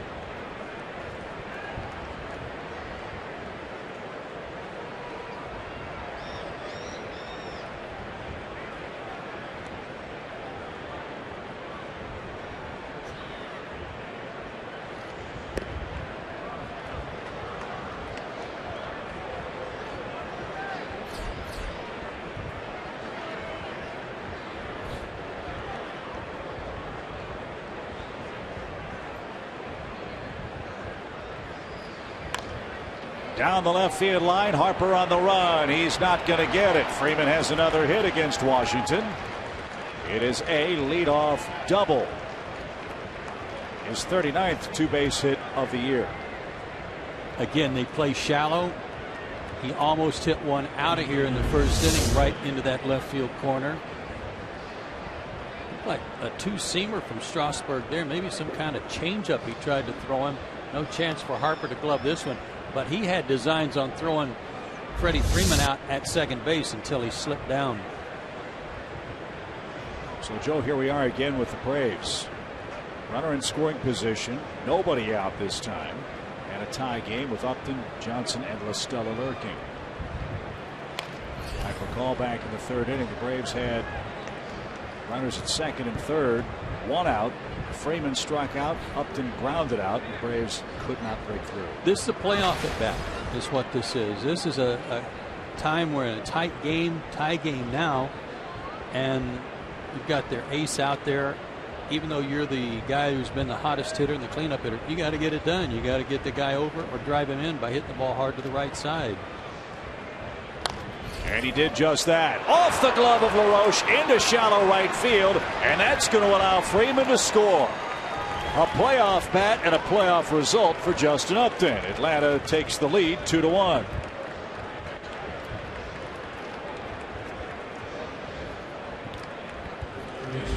Should have been player of the month in August, and he puts a player of the month type swing on this pitch. And inside third of the plate, inside out swing. Great result. Great at bat. So back-to-back Atlanta hits in the 6th. Chris Johnson the batter. Now the Braves back in front. How about a big inning now? Most runs the Braves have scored in an inning in this series is 2. Single runs in the 5th, a single run here in the 6th, and 2 in the 4th and 2 in the 6th last night.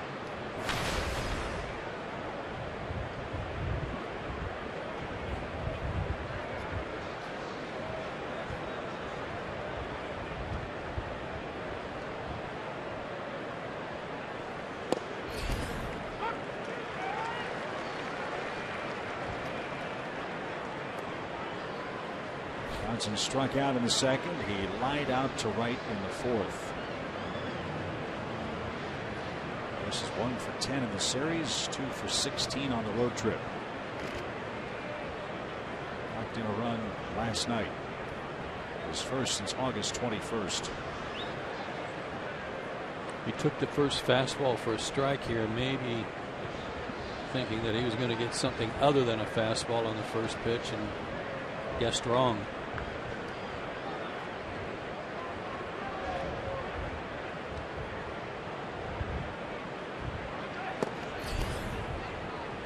There was the slider. I beg your pardon, it was not.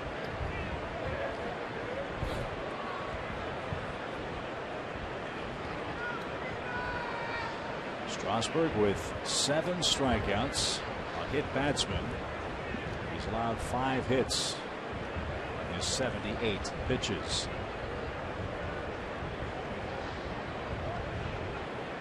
Upton's running, swing and a miss. Lobaton's throw is right on the money. What a peg! That's something else the Nationals are crowing about this year. Their catcher's defense and throwing out base runners is remarkably improved. They've thrown out nearly 34% of all would-be base stealers this year. Good jump, too. Cabrera doesn't have to move his glove. Look at that. He just put it in front of the bag. There's the ball. There's the foot. It doesn't get any better than that for a catcher. Now Johnson strikes out, 2 outs in the inning. Last year, the Nationals were next to last. They threw out only 15 would-be base stealers in 2013. Upton is the 29th man their catching core has thrown out of only 83 attempts. And Lobatone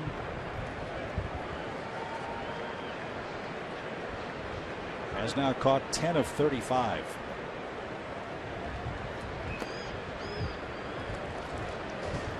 It's another weapon for this Nationals club that is so dependent on the play of their defense. Nationals have committed an error today. It didn't lead to add a run. Well, Ramos and Lobatone behind the plate. With their arms, they can pick up the rest of their defense. Hey, Lobatone started 3 of the 4 postseason games the Rays had last year against Boston. And in case you missed it, he also hit a walk-off game-winning homer in the bottom of the 9th of Game 3 off Koji Uehara. He's no slouch.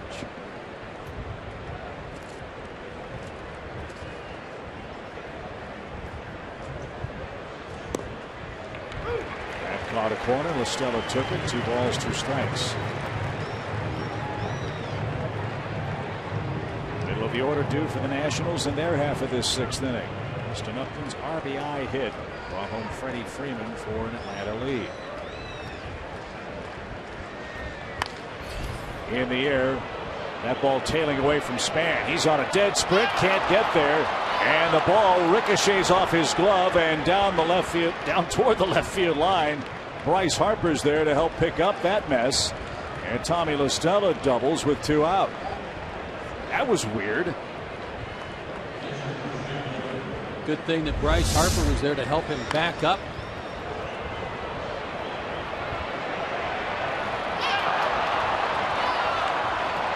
What's Tommy doing? He almost stopped. You think he caught it? I guess he lost sight of it. And he just batted it away. You know, it never really hurts to run hard. It doesn't. You can catch your breath later. Would somebody say run hard till they tell you to stop? Yeah. I don't know if he could have gotten to third on that play or not. We'll never know. Well, in all likelihood, no. Don't want to run the risk of making the third out at third base. Harper's got a good arm. But if you run hard, 0-1 the count.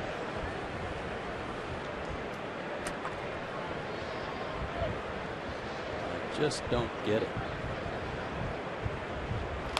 Bethencourt pulls it foul at the plate. It's 0-2.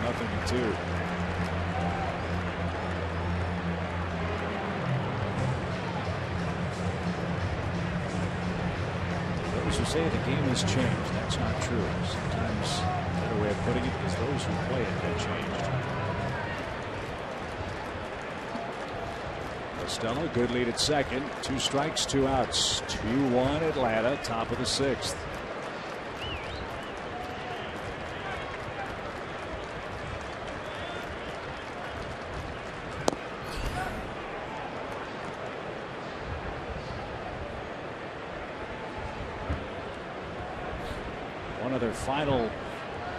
One final I should say is complete. Baltimore beat Boston 10-6 at Fenway Park today.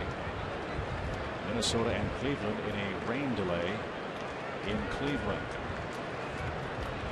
All the other action tonight. Pitch is blocked low by Lobatone. 2-2. Red Sox might be without Dustin Pedroia the rest of the year. That's a shame. Love watching that guy play second base. Spark plug for Boston. Battled wrist and hand problems all summer long. That's a shame. Don't you think that'd be a smart thing to do if it's going to require some surgery? Go ahead and get after it so that you're ready to go by spring training. And even if it doesn't, you buy 3 more weeks of recovery time. Sure. No. That guy always plays hard. No doubt. Never have to worry about Dustin Pedroia busting it down the line. Wish him a speedy recovery. 2 balls, 2 strikes.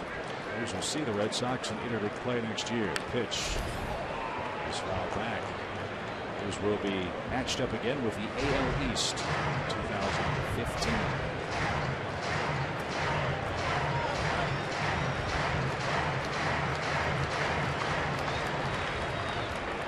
Make sure you have your passport up to date. We're heading to Toronto next year. Like Toronto.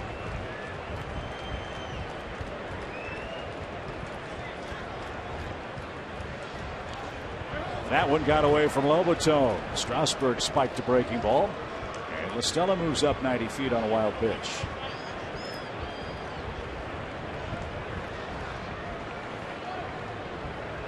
#7 on the year for Strasburg.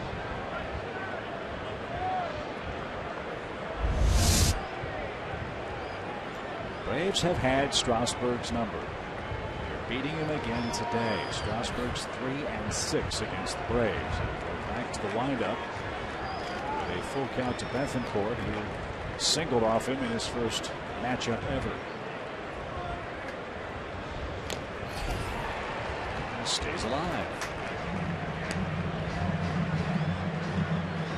Eddie Perez has raved about the strides Christian Bethancourt has made this year, dating back to spring training. He did not make the opening day roster. Down to Gwinnett and had a terrific year at AAA. There's never been a question about the glove or the arm. That was the last thing to come, and it's been there all year, and it is here. Base hit to right brings home LaStella. Bethancourt 2 hits against Steven Strasburg, and Atlanta extends its lead to 3-1. We said this 6 weeks ago, Chip, when we first saw Christian when he came up, that we knew he was a good receiver. Yesterday and today, and a couple of snafus there. But what we were most impressed with were his at-bats. This was a pretty good pitch down, and he smoked it to right center. 8-pitch at-bat results in an RBI single. He gets that run back. And now you wonder again about Strasburg. Is it the old "here we go again" syndrome? Down 2 runs now, a 3-1 game. And B.J. Upton, a man that already smoked a homer against him, digging in the right-hand batter's box.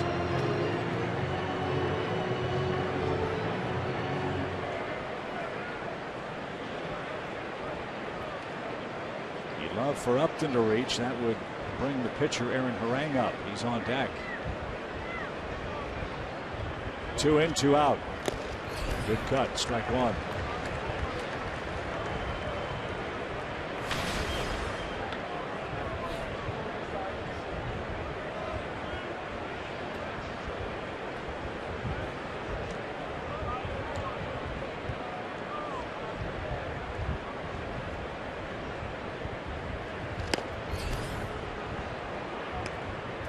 One ball, 1 strike.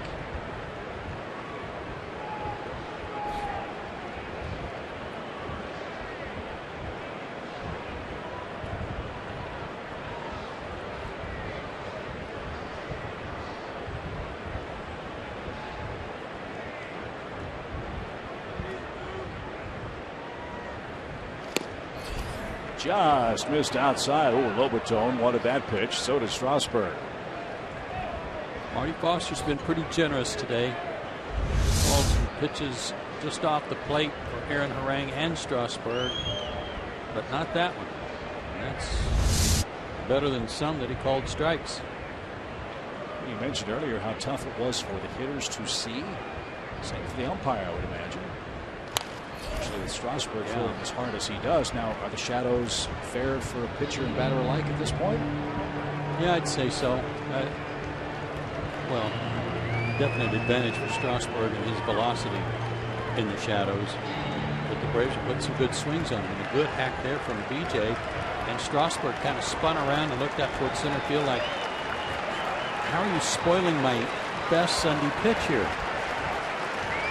He's ready for his 31st pitch of the inning. And again, look at him. I mean, he looks away like he's either A, not used to this, or B, Braves are in his head that I just can't beat these guys.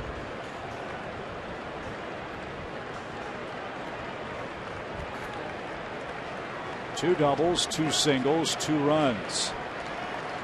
And now pitch number 32 for the Atlanta offense against Strasburg in the 6th.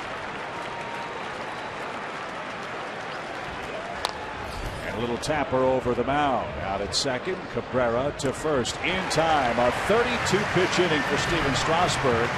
The Braves touch him up for 2 runs and now enjoy a 3-1 lead in Game 3 of the 2nd.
Was presented by the Georgia Lottery, Toyota, and AT&T, mobilizing your world. Christian Bethancourt with a pair of hits and an RBI today. Last night he let in a run when he failed to pick off Jason Worth at first base and threw the ball into right field. I talked to Freddie Gonzalez about the play before the game today. He said he doesn't mind it. You can't take aggression away from a young catcher. And I asked Christian about it.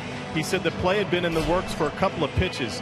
He had been watching Worth get his lead off first, his secondary lead, and walk back to the bag and talk with the first base coach. The problem, Bethancourt said, is he didn't put the pickoff play on. He thought Freddie Freeman was looking at him. They were on the same page. They weren't. It was a 2-base error, and Worth later scored. That's what Freddie Gonzalez was saying after the game as well. Yeah, I liked it. I really liked the fact that he tried to pick him off. Freddie said that he couldn't see him because Adam LaRoche was in the way. But I'll guarantee you, pickoff play on or not, it'll be the last time Freddie Freeman is not at least keeping an eye on Bethancourt just in case he fires one down there. Yeah, you said it best. Freddie's lucky that it hit him in the chest. Yeah. That was a laser of a throw. So Harang now with a 2-run lead.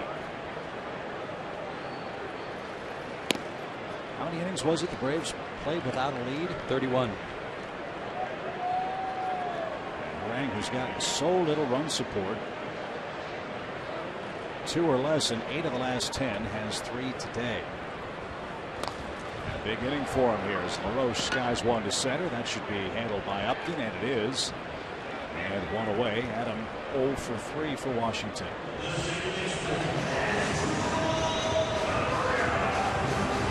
Take a look at these 2 pitchers and what they have to work with on average. Aaron Harang, the 11th fewest runs to work with in the National League, and Steven Strasburg, the 12th most. at 4.57. And guess what? If this score holds, Aaron Harang will have as many wins as Steven Strasburg, with dramatically different support. Here's Cabrera. He rolls it foul. Beyond the camera well for a swinging strike. I mentioned the Red Sox earlier. They lost today by a 10-6 score to Baltimore. Gretchen looked it up for us. This will be the first time ever that a team went from last to first and back in its division or league before 1969 over a 3-year span. So that's what's facing the Red Sox. Clarify that point that we made earlier. Pretty amazing.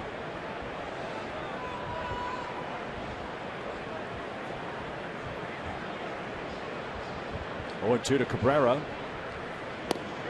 And he struck out of the outside corner. Now Harang can paint. 2 up, 2 down. He's got 7 strikeouts. 1 shy of Strasburg's 8 today. Yeah, don't look down. There's only one behind Steve, as you just said. Backdoor breaking ball. There's the outside corner that's been fairly wide today. Nice job by Christian there to try to make it look a little better than it was.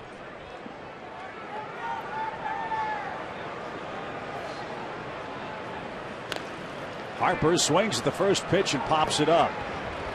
And Tommy La Stella is there and has it. Aaron Harang breezes through the 6th on 8 pitches. He enjoys a 3-1 lead, and he'll go to work first in the 7th.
Another start, another day of no-run support for Steven Strasburg. That's because Aaron Harang has matched him pitch for pitch today. Strasburg is out of the game after 6 innings of work. We'll tell you who follows him in relief. But first time for our AT&T U-verse trivia question. Art Span's on pace for 182 hits this year. Name the last National or Expo with 180 or more hits in a season. Anytime you have Nat or Expo, my brain automatically goes to Montreal because the Braves had so much trouble beating those Expos teams. Yeah, and I think of Mike Lansing and Mark Grudzielanek. Think of Orlando Cabrera. And second baseman. Oh, I can't think of his name. How about Tim Raines? What was after that? It was after Tim. Think about it for a while as Jerry Blevins throws his first pitch in anger today. He's in relief of Strasburg. Strasburg 6 innings, 7 hits, 3 runs earned, no walks, 8 strikeouts, a hit batsman, and a homer. He threw 99 pitches. And a liner by Harang is into center field for a hit. Go get him, Aaron. His 5th hit of the season. I was thinking he was going to get his first extra base hit today. Slice one down the line. But he'll settle for a single here because he's got to save a little energy as he gets ready to work the 7th. Blevins fastball, curveball, changeup. Fastball tops out at about 90-91.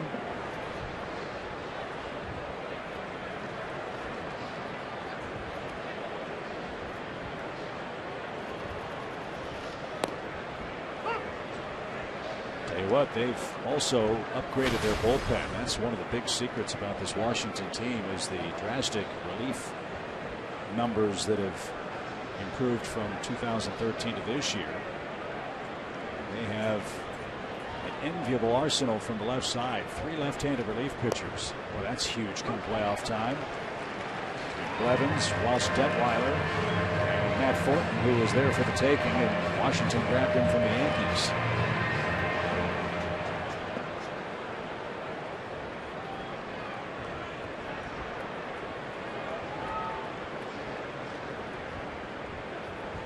Hayward has an infield hit. And pokes one out of play foul. It's 0-2.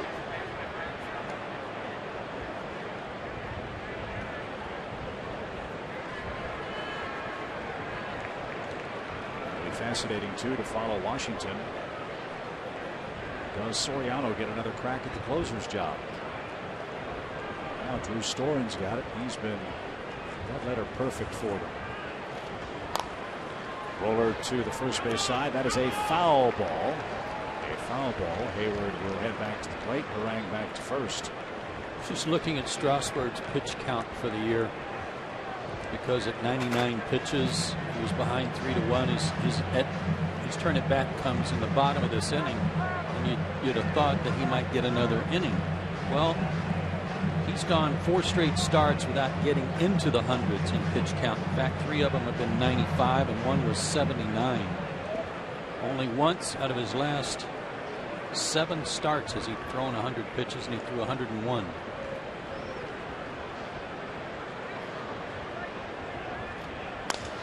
Broken bat, little flare into right. Harang has to dodge the barrel of the bat, and he'll stop at second. Back-to-back Atlanta hits. Hayward, another multi-hit game for the Braves. This one off a left-handed pitcher, Gary Blevins. Did you see how nimble Harang was there? Unbelievable.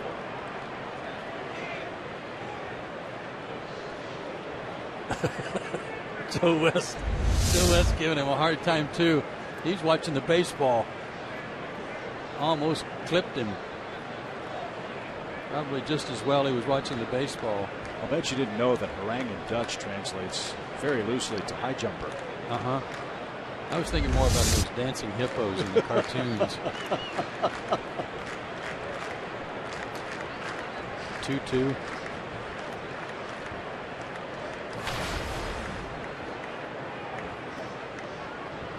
$31,086 quiet Nationals fans, just the way we like it. Biggest crowd of the series. With this 4 o'clock start time, now Phil Gosselin bats and takes the ball outside. Let's blow this baby open. Take out a little frustration against Washington. Get a game back. Get some momentum rolling. And then head down to Texas. Matthews. He's up and throwing. Now, when you watch Jason Hayward take his lead here, one of the things you got to do as the trailing runner, you got to keep an eye on that guy in front of you. So he's got kind of an open stance just in case Aaron takes off. So Jason's watching him. Got the open stance, keeping an eye on him. I think he can I think he can forego that open stance. I don't think he's got to worry about it.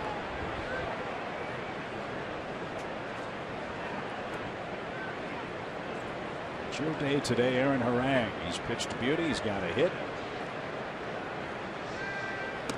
He's in scoring position for Phil Gosselin, who just walked to load the bases.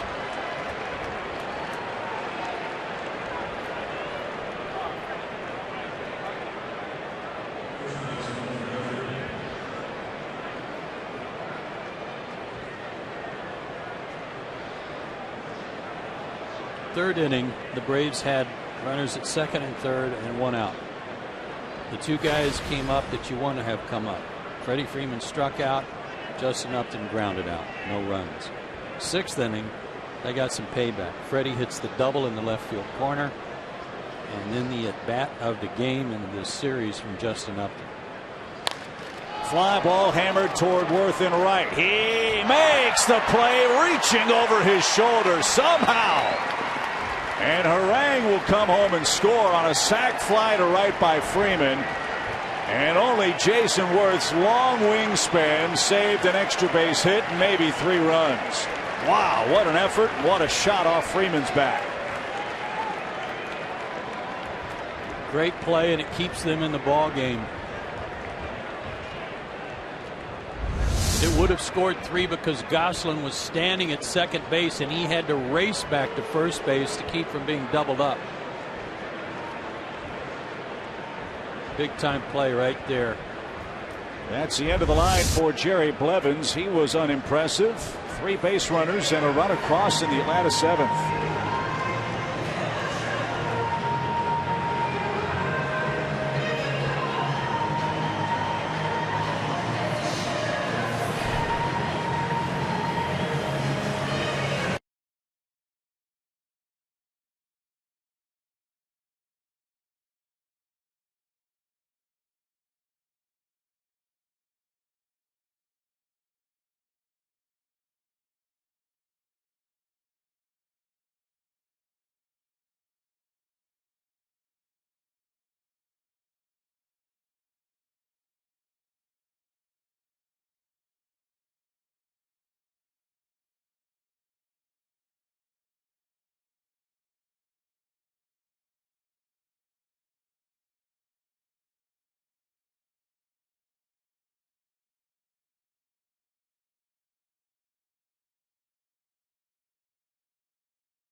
Strasburg, and Atlanta continues to threaten with 1 out. Tom Glavine bobblehead night is Wednesday, September 17th, when the Braves face these Nationals.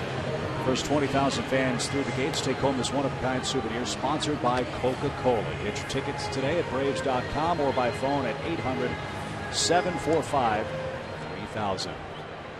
Hoping to see the crafty athletic left-hander when we get home. He's got to show up on his bobblehead day. Maybe he'll be on our fan photo. You never know. It's our fan photo of the game. Tweet it to #SouthFanPhoto for a chance to be shown in an upcoming broadcast. That's brought to you by AT&T. Flaming eyeball from Benjamin Jones. Nice. Ryan Matthews comes in and during the commercial break, Joe took off his headset and said, "Do you hear what song he's entering to?" It kind of goes hand in hand with our AT&T fan photo. Yeah, it was just interesting for a relief pitcher to come into Katy Perry's Fireworks. That's a bad entry. Bad omen. Yeah.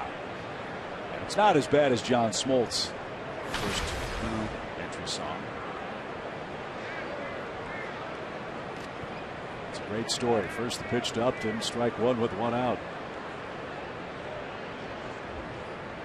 As John made his transition to a closer for the Braves, he didn't have entry music. So when he came out of the bullpen, ABBA's Dancing Queen was blaring over the PA system at Turner Field. Little did we know. That got changed in a hurry. But that could only happen to John. Strike 1 for Upton. He pops one to the right side and out of play. Let me ask you something, too. You made a great point right before Upton's base hit to right field. You said a playoff at bat. Playoff situation, maybe the biggest at bat for the Braves this month.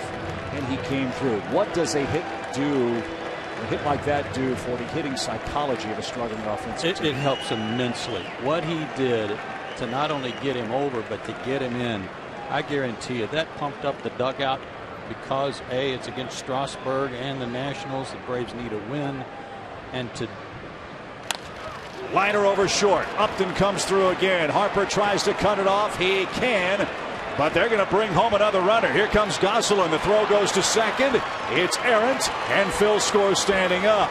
Big day for Justin Upton. He rips a double and has a 3 RBI day.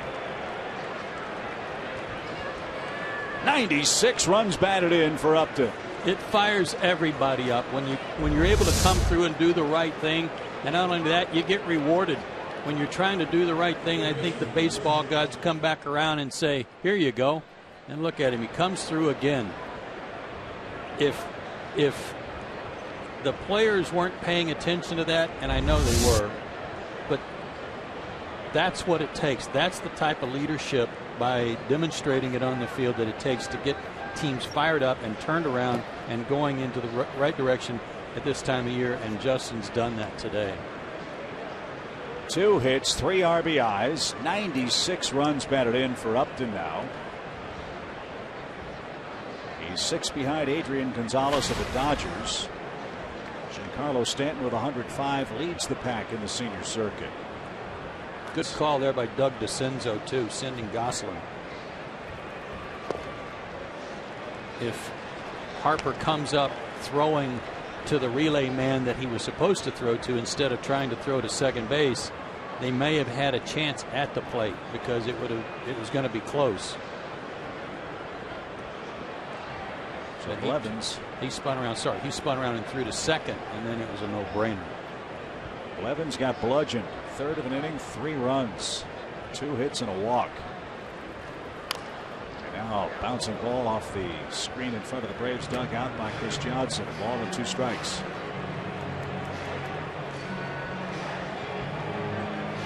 But Justin Upton's been doing this. You know, yesterday when we went through all that list of negative numbers on the offense and the team rankings, the fact is Justin Upton's been doing this since the beginning of August, if not a little sooner than that.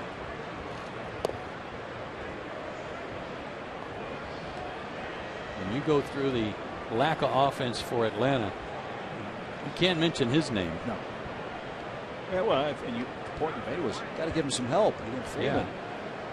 And today that's the case. Hayward has scored. Gosselin has scored. Costello scored a run. Bethancourt's got 2 hits and an RBI. B.J. Upton's homered. Even Aaron Harang has a single and a run scored. So Freddie Gonzalez likes to keep the line moving. That has happened today. 6 runs on 10 hits. And Johnson is retired by Matthews for out number 2. This with his 3rd strikeout of the day.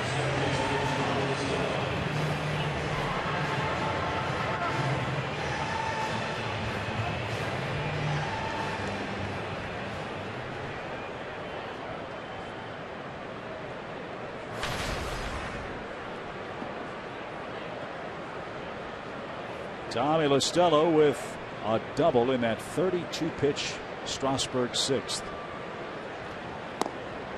He scored Atlanta's 3rd run. And that may have been the reason they took him out, too, is that long inning. Remember, the Braves had the 1 run, and then there was 2 outs and nobody on after Justin got thrown out trying to steal, and then another rally started. So it was almost like he pitched 2 innings there.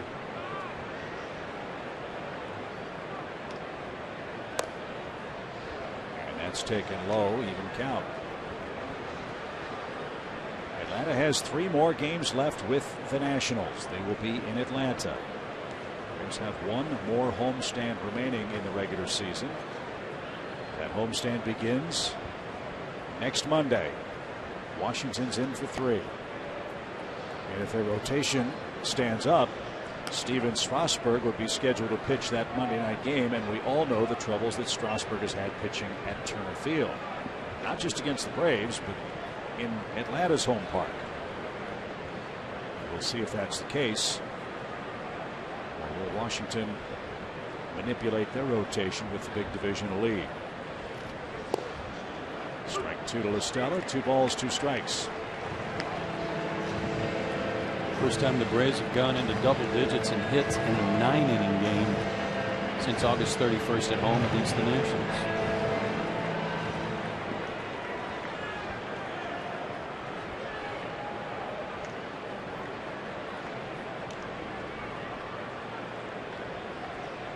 Two pitch. It's amazing how much better your team looks when you score a few runs. Yep. You can pitch it and catch it all you want, but if you don't score, it's tough to watch. It's the case in Miami and the first 2 games here in Washington. Not so today. 6 runs on 10 hits.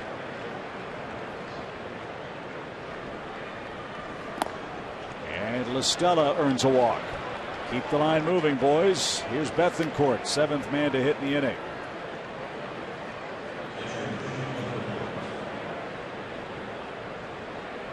We'll go to Texas and crank it up Friday night, and Aaron Harang will be batting leadoff.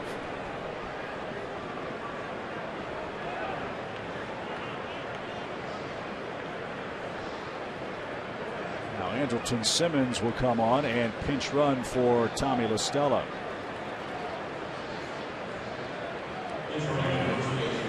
We'll see Gosselin move to second base. Simmons, of course, will take over at short.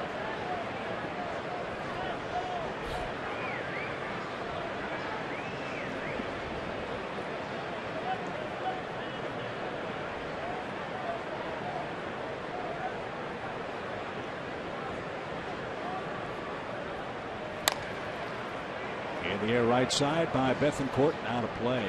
Been a long time since the Braves were in Texas, but if memory serves, that's a great hitter's park. It is.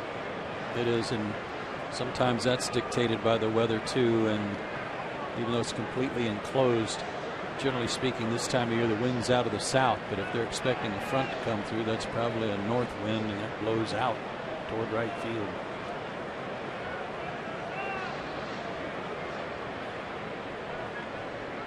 No balls and a strike. Roll around a play, 0-2.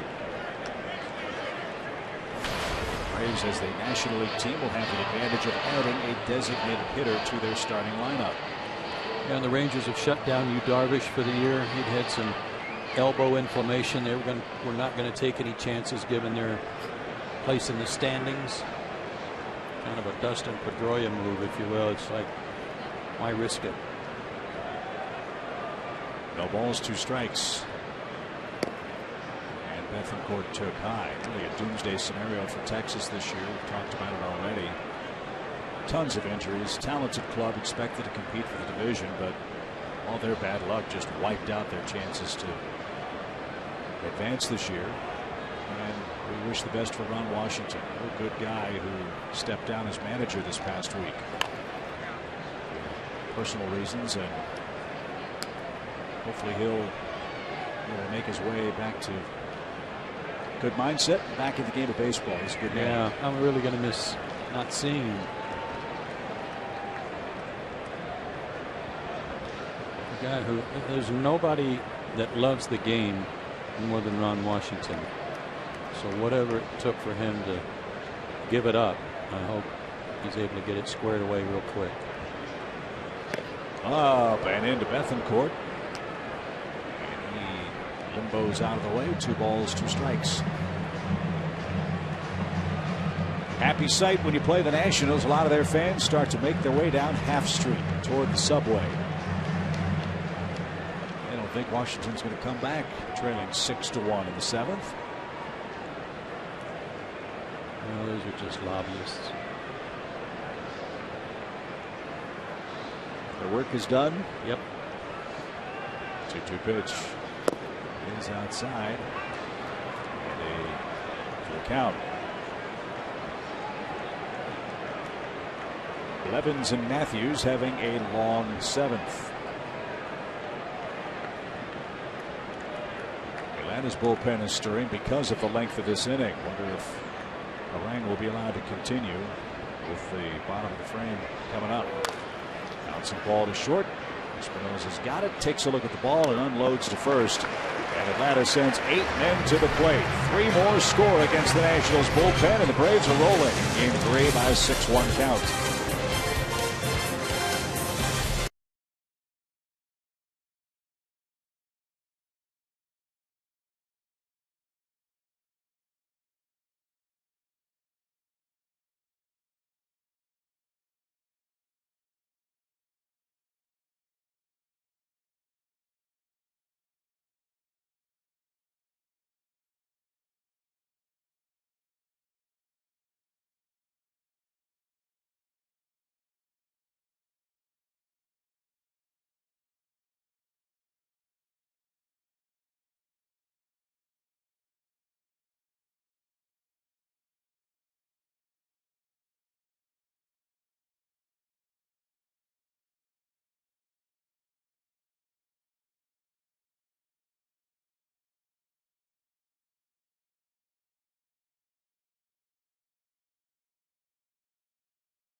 Rocking out some Weezer here in Washington.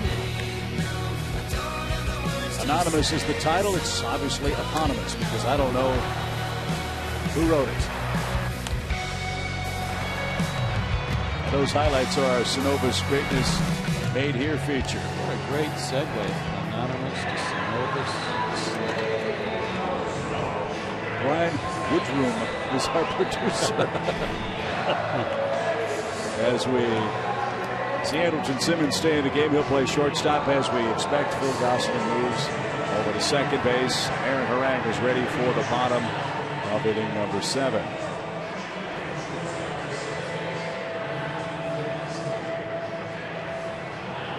I love it that 7th inning stretch song after they sing "Take Me Out the Ball Game" is Garth Brooks and "I Got Friends in Low Places," and this place rocks out. Yeah, love it. They've got a great atmosphere here. They do a nice job. Of course, we really can't tell if those are people down there because we're 6 miles up on top of the stadium roof. But it sure sounds like they're having fun as Espinosa leads off and he takes a strike. Yeah, the sound from the 7th inning stretch will actually get to us around the middle of the 8th.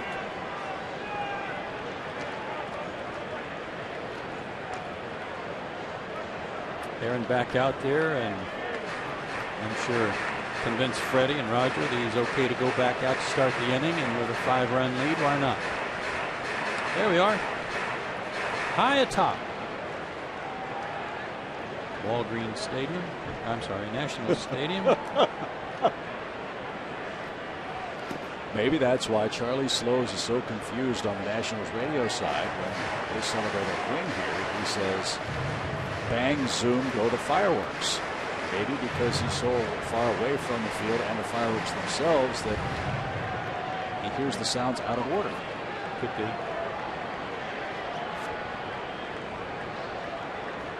Because shouldn't it be zoom, bang? Little fireworks? Just asking. Pitch is cut on and missed, and Espinosa's retired. Well, this is a good example of if the Braves win a game, get ahead and winning a game, we can talk some serious smack. There's no doubt if we can break it out. Yeah, we've been storing it up for a while for this part. Yeah. What a year today. 8 strikeouts for him. And he has matched Strasburg's strikeout total today. Guess what? Aaron hasn't walked anybody either. Nor did Strasburg. Season high is 11, career high 12.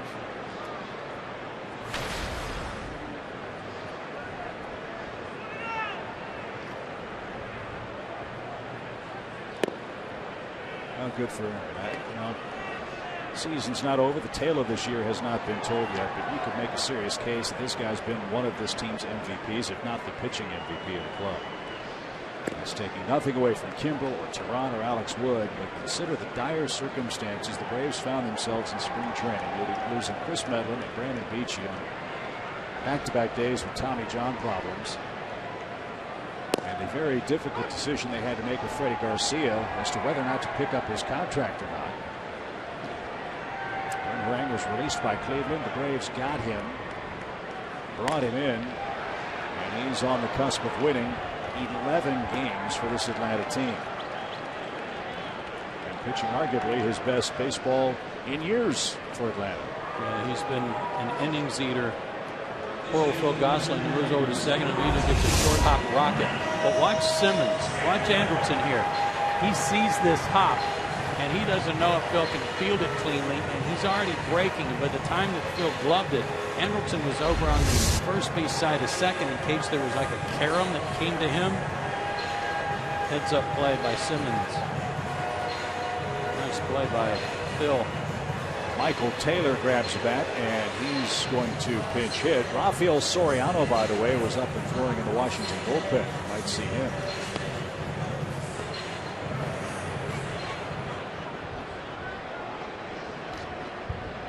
Blevins and Matthews, 3 hits in an inning, 3 runs, 2 walks, and a strikeout combined. Here's Taylor.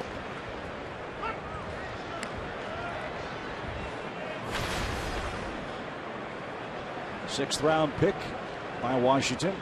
Was originally a shortstop. They converted him to the outfield in 2011 because they had Mr. Desmond.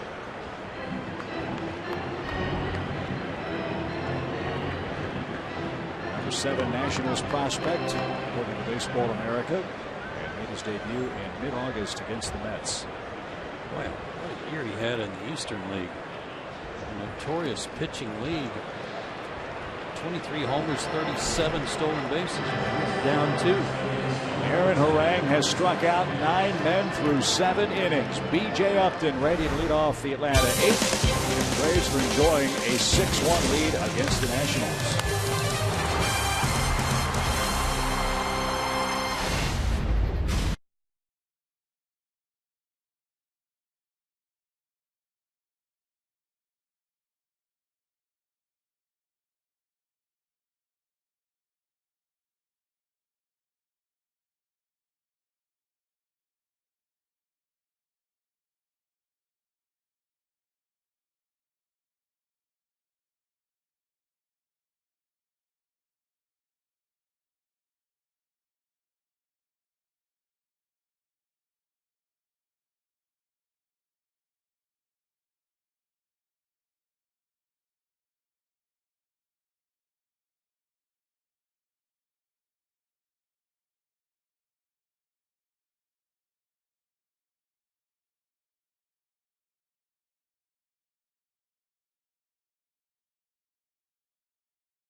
the finale of this series against the Nationals. Rafael Soriano is on to pitch in what is essentially mop-up duty for the Nationals. He's out as their closer, and here's one example why. This was kind of the proverbial straw when Ben Revere hit his second career homer. And it was off Soriano the other night in a huge comeback late by the Phillies. Great first half. 0.97, that's not too bad.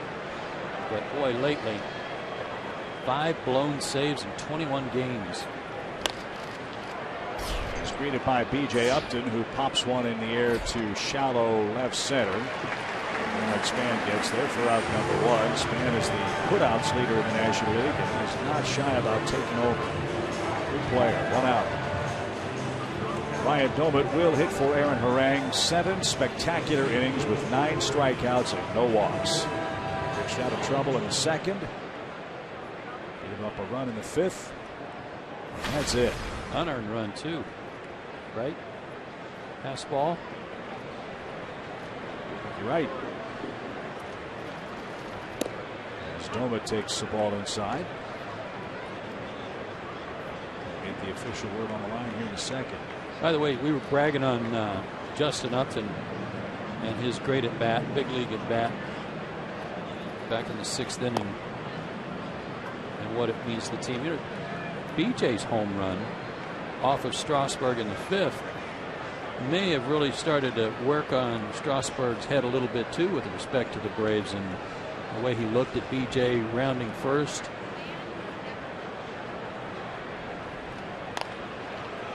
There's a shot by Domit headed for the right field corner. Worth cuts it off. He's on the warning track. He spins and fires, and Domit has a pinch hit double with 1 out.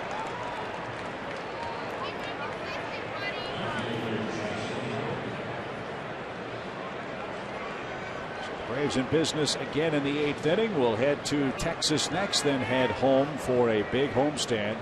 And don't forget, the Mets will be in town September 19th through the 21st. Today only. Get an upper box ticket plus a Hank Aaron jersey for $20. That's a 50% savings. But you must buy today at Braves.com/steal. Second double of this series for Domit. One off Clippard here Monday night, and now one off Soriano.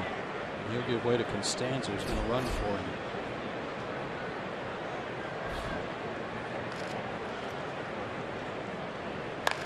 A shot by Hayward to right field. That's going to get down in front of Worth. And the Braves will play it station to station. Jason Hayward, a 3-hit game. And here come the murmurs with Soriano on the mound. A couple of rockets with 1 out. That was a shame that he didn't get an RBI, but Constanza had to make sure the ball wasn't going to be caught.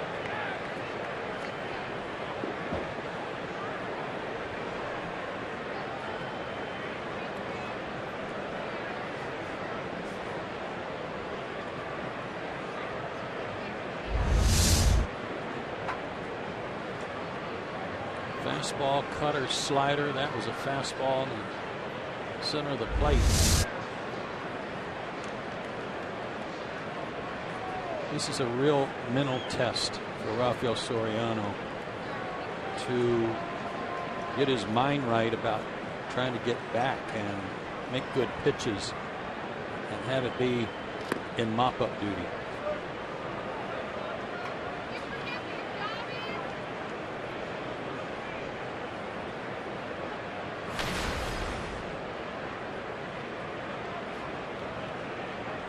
Everything's fine physically, and there's no reason to suggest that there's anything physically wrong with Soriano. Those mental doubts creep in. That's got to be the worst part of it. Giving up hits and runs, I'm sure, is part of the game. But man, if you think you can't get anybody out ever again, how do you go out there and try to compete in these ever more important games? You know, it could be too that he was just going through kind of a dead arm period too, where he was a little bit out of gas. The physical and the mental rest might do him some good. There's a crisp pitch. Missed it. 1 ball, 2 strikes. Cutter. Trying it. We've seen it before. see him in the ninth. Ball and 2 strikes, 2 on, 1 out. Musselin's reached base 3 times looking for his first hit. He has scored a run. And it won't happen in this inning. Soriano got him for his first strikeout of the game.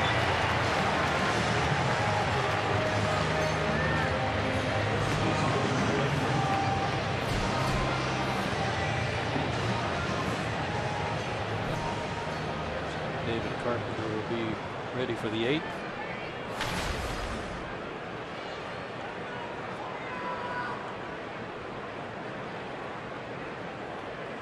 Top of the order coming for Washington. Freeman has a sac fly that came in the big Braves 7th inning. He scored 3 in that inning. And down and in. Freddie didn't get it. Strike 1.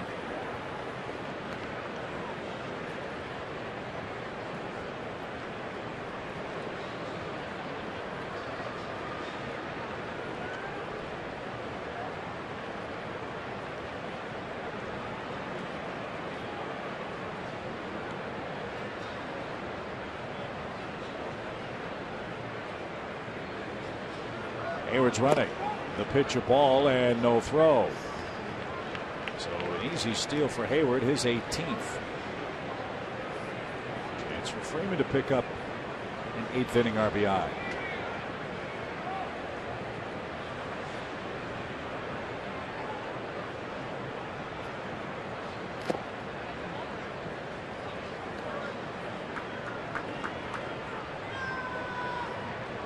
Pirates and Phillies get started in about a half an hour. That's Worley and Williams at Citizens Bank.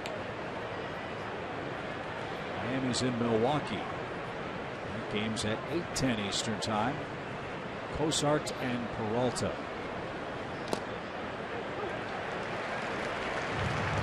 That's not an enviable spot to be in if you're Milwaukee, having these troubles you're having and having to face Cosart if he pitches anything like he pitched against the Braves.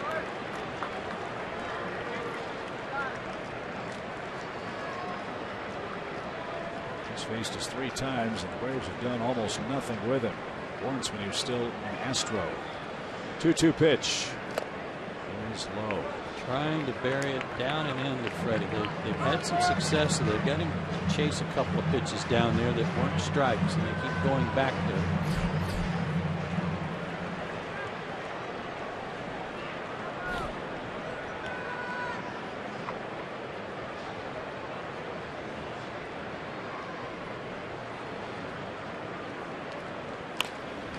Loop toward third, and that'll retire the side. Good idea by Freeman.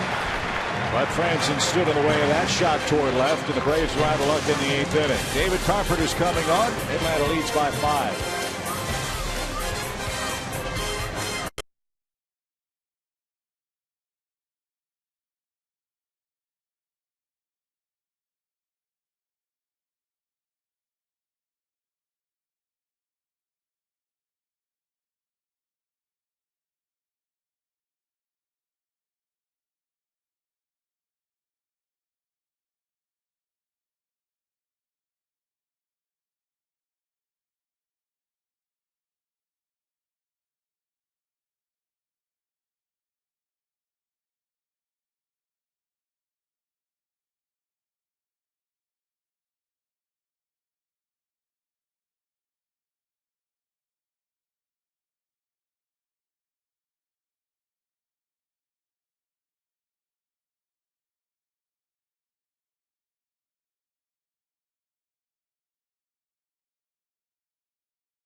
the Atlanta Braves and may not be reproduced or retransmitted in any form. And the accounts and descriptions of this game may not be disseminated without the express written consent of the Atlanta Braves. 6-1 Atlanta. We head to the bottom of the 8th inning. Let's head back to our AT&T Uverse trivia question. We've had a while to think about this one. Denard Span's on pace for 182 hits this year. Name the last Nat or Expo with 180 hits or more in the season. Alfonso Soriano comes back to bite us all the time in these questions. But the guy I was thinking of, his first name was Jose Vidro. Vidro. That's my guy. It's a good guy. It's a good guess. I'm going to say Tim Raines. Okay. It's Christian Guzman. We've had this before. Christian Guzman with 183 of them. Denard Span greets David Carpenter with a soft fly ball to left. Thank you very much. Thanks for coming. 1 out. Span 1 for 4. Day to wrap up this series. Braves with a big lead. All year long, Braves baseball is brought to you by Academy Sports and Outdoors. Right stuff, low price every day. Joe Simpson, Chip Carey with you from Nationals Park. Going to try to get back to within 8 of the division lead and pick up a half game for the moment on the Pirates, who stand between Atlanta and a playoff spot as the second wild card. Carpenter's second appearance on the road trip, an inning and a third. And the first outing on the trip in Miami. Strikeout, no runs. Well, David's rebounded, hasn't he? After that time off with the sore biceps muscle, he has come back out of the Braves bullpen a new man. Life on the fastball. Much better luck. And terrific results, too.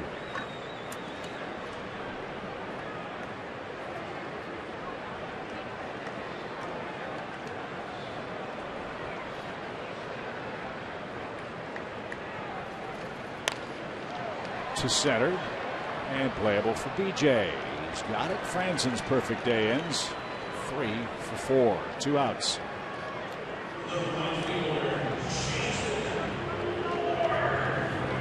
Worth is 0 for 3. Boys made a couple of nice plays in the outfield. One of them to Rob Freeman of an extra base hit and multiple RBIs. That's 10 fly ball outs to the outfield today by Harang and Carpenter. This time of year and with this kind of weather, you can make a good living doing that at Nationals Park. Heat of the summer, not so much. It's a hitter's paradise. So good work by Harang today. Braves chased Steven Strasburg with 3 runs, 7 hits, and 6 innings. Harang did it 1 inning better and 1 strikeout better. Neither starter walked a man today.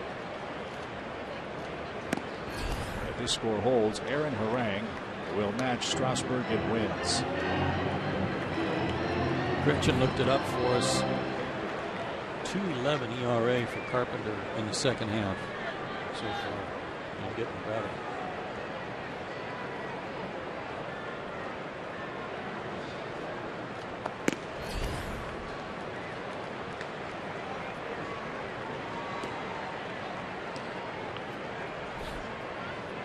Sends that baseball back for a little more training. It doesn't know the strike zone.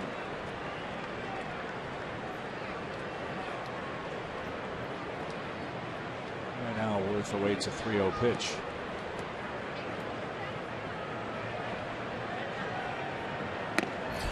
And Worth walks with 2 out.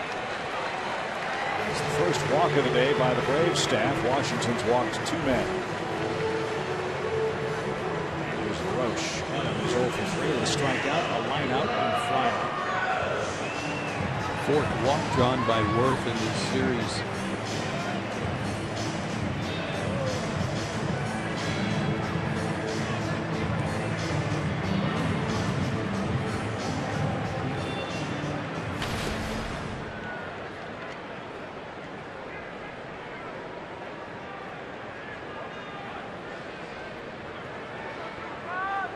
Freeman plays behind Worth at first base with 2 outs.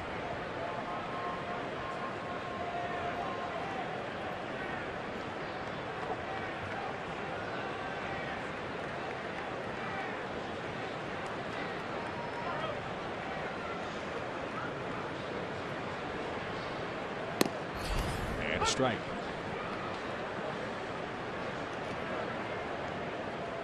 Subway's getting crowded in Washington. Fans are pouring out of the ballpark now. Better than a quiet road crowd. That means your team is playing good ball. Visitor, Braves did today.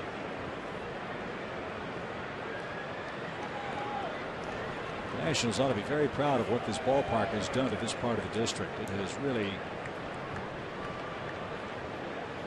refurbished, if that's the right word, this section, which used to be called the Navy Yards area, the Anacostia River.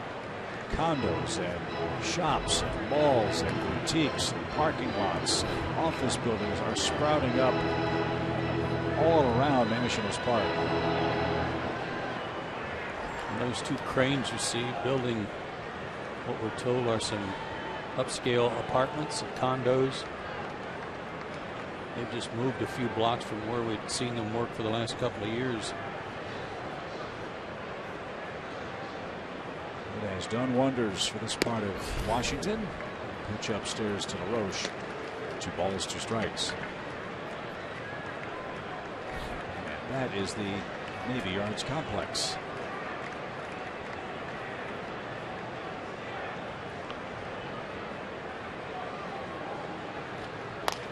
Bouncing ball right side. Tricky hop handled.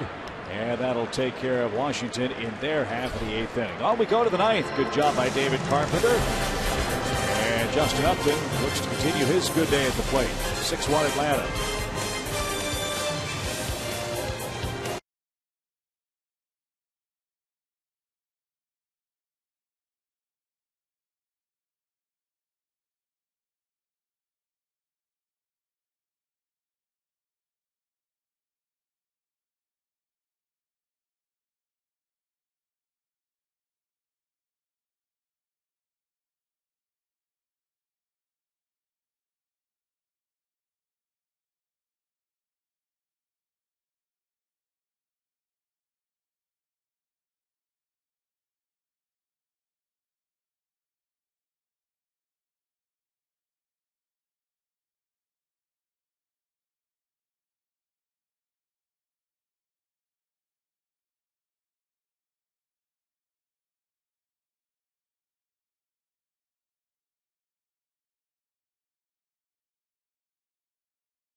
Shallow right field, and that's going to allow Freeman to score. A playoff bat and a playoff result for Justin Upton. Liner over short. Upton comes through again. Big day for Justin Upton. He rips a double and has a 3 RBI day. 3 RBIs for Upton, part of a 6-1 Atlanta uprising in Game 3 of our series. And as we head to the 9th inning, Joe, it's time for our Georgia lottery, hitting the jackpot. And that would be Mr. Upton. His last 24 games against the Nationals, 9-21 with a lot of hits, a lot of damage. And big damage today, and a big lift to everybody wearing a gray uniform with that knock he got in the 6th inning. Here are the numbers for Blake Trinan. He's the 5th Washington pitcher to toil today. He's got a big arm. He'll get it from mid to upper 90s.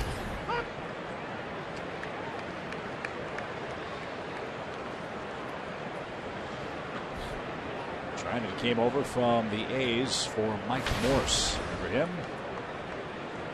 Playing with the Giants.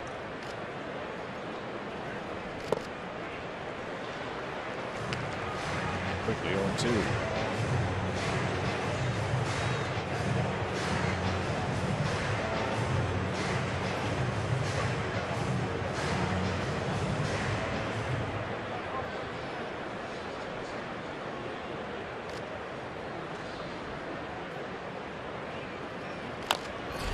Bouncing ball toward Friends in the third. He'll charge and flip on the run. But there's the first out in the top of the ninth inning.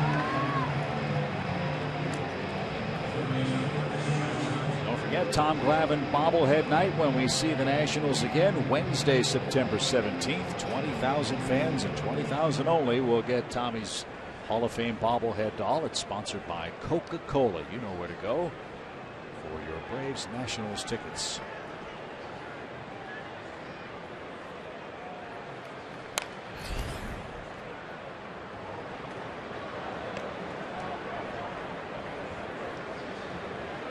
Took Blake Trinan a while to find a home in college ball. He studied at the University of Arkansas and Baker, Kansas University. He was a member of Baker's JV squad. Attempted to try out for the baseball program at Arkansas, but they did not have a program for walk-ons. He sat out the 2009 season while transferring from Arkansas to his eventual final destination, South Dakota State. Put up eye-popping numbers. He had a 4.46 ERA in 25 career starts for the Jackrabbits. Great nickname.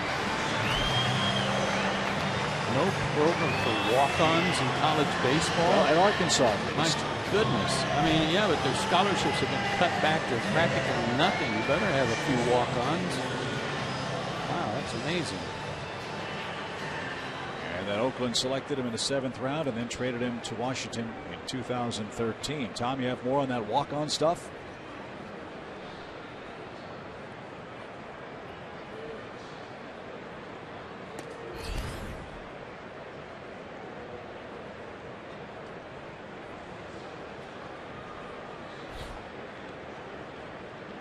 I don't know if Tom could. Let me just yell out the press box down there to him. It'll echo. Yeah, it'll echo. We could send him a card.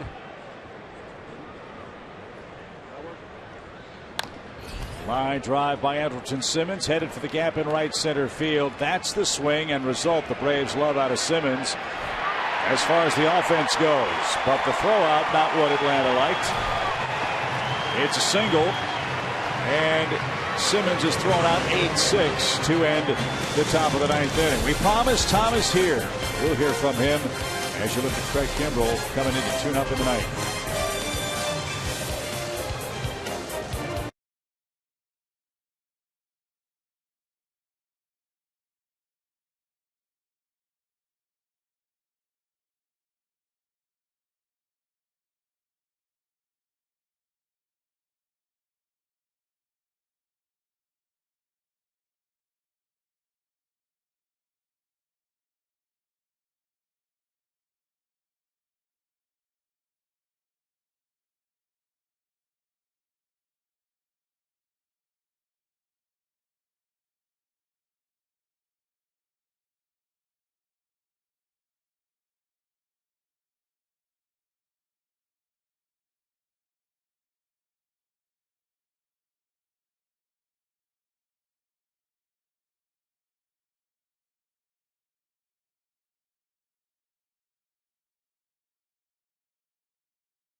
Georgia Power, The Home Depot,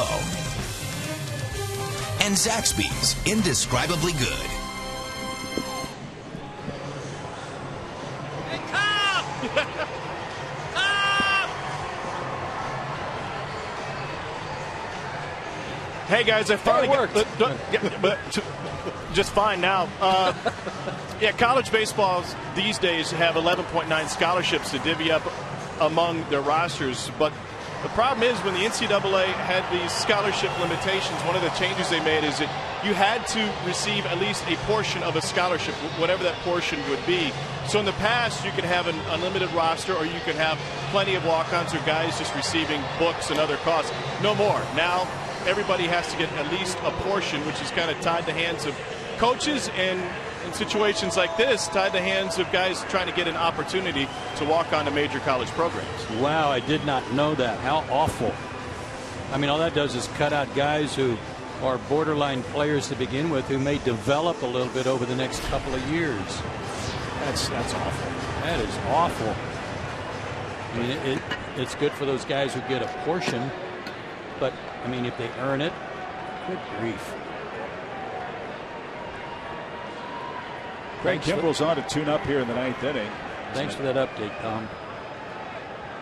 Tom McKay. We'll talk to him later. Yeah, we'll see him once. How many kids can be on a college roster? I don't know the answer to that question. Maybe Tom does. As you said, scholarships are next to nothing. Fly ball foul on a play by Cabrera. I think 30 these days, 30, if I'm not mistaken. 30 roster players. So 30 total. So how many? It depends on how you can divide up the scholarship and spread it around. Yeah, most college players, no matter how good you are, don't get a full scholarship. You might get a half scholarship if you're lucky. 0-2 to Cabrera. Shoots one into center field, and right at Upton. He's going to catch that. Well, I'm glad for Trinan that he was able to overcome that crazy rule and make it to the show. He's got a bright future. Kimbrell has the first out here in the 9th inning. Bryce Harper, the batter. This is good for Craig. He's only worked once on the road trip at Miami, and that one win there, and he got a save. This is certainly not a safe situation, but this is an opportunity to stay sharp. Hopefully, he'll be needed 2 or 3 times in Texas. There you go. And hopefully the Mets will find a way to knock off the Nationals. They start a 4-game series at Citi Field tomorrow. The Mets, by the way, will be without David Wright for the rest of the year. You saw that in his country. Wright took himself out of the game the other day. That shoulder, which has been a problem all year, just couldn't go anymore. And right when New York got Daniel Murphy back from the DL, Wright done for the rest of the season. Right as the Mets were on the cusp of being relevant again for the final 3 weeks. That will make life easier for New York. So this by Harper, ball and 2 strikes.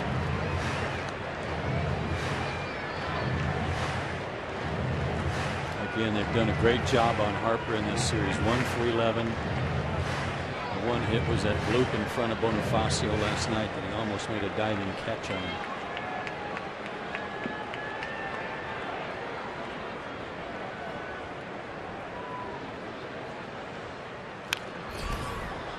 That's out of play by Harper. A ball and 2 strikes. Braves win this game. They guarantee winning the season series from Washington.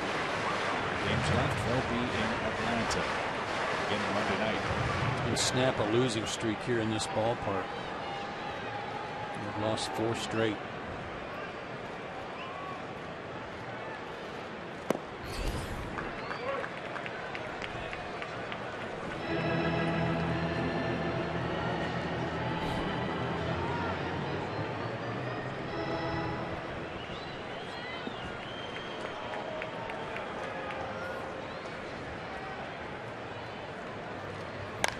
There's a drive deep right field. That one's not coming back. Tape measure home run for Bryce Harper off the facade of the second deck.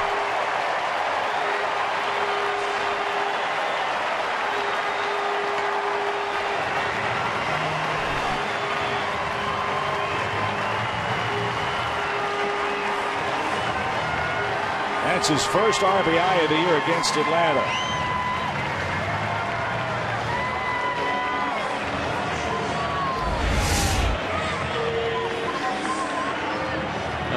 Hanging slider. He didn't miss it.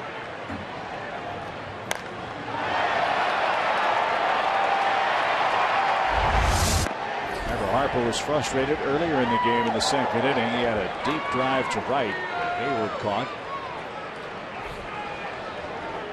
Harper's hand feeling better and better as the days roll on. His 12th homer and 30th RBI. 6-2 game now. As Danny Espinosa bats.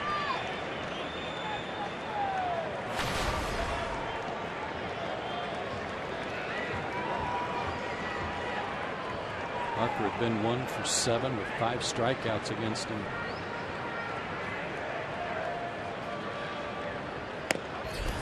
And the fastball was cut on late. 1 ball, 2 strikes.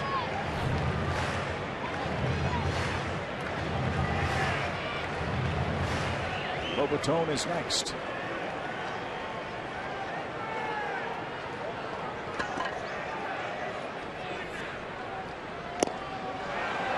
That one tipped and caught. Little history here for Craig Kimbrell in the 9th, Tom, right? Yeah, guys, unless I'm mistaken, that's the first ever home run that Craig Kimbrell has allowed on his breaking ball. Now, Clayton Kershaw had an impressive streak as well going for regular season pitches. He got his breaking ball hit out during the postseason a couple years ago, but Craig Kimbrell's curveball has never been hit out of the ballpark until just then. Well, it wasn't a cheapie. So Lobatone stands in the way of a Braves 6-2 win. 0 for 3 at the plate today. A couple of strikeouts and a ground out. Braves on their way to handing Steven Strasburg his 7th loss head-to-head with Atlanta. Kimbrell's a strike away.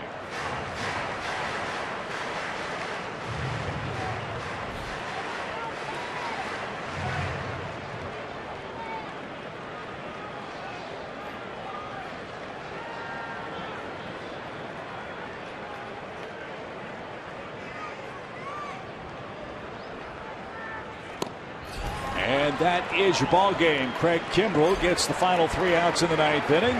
And the Braves salvage the final game of this series. They played terrific ball today.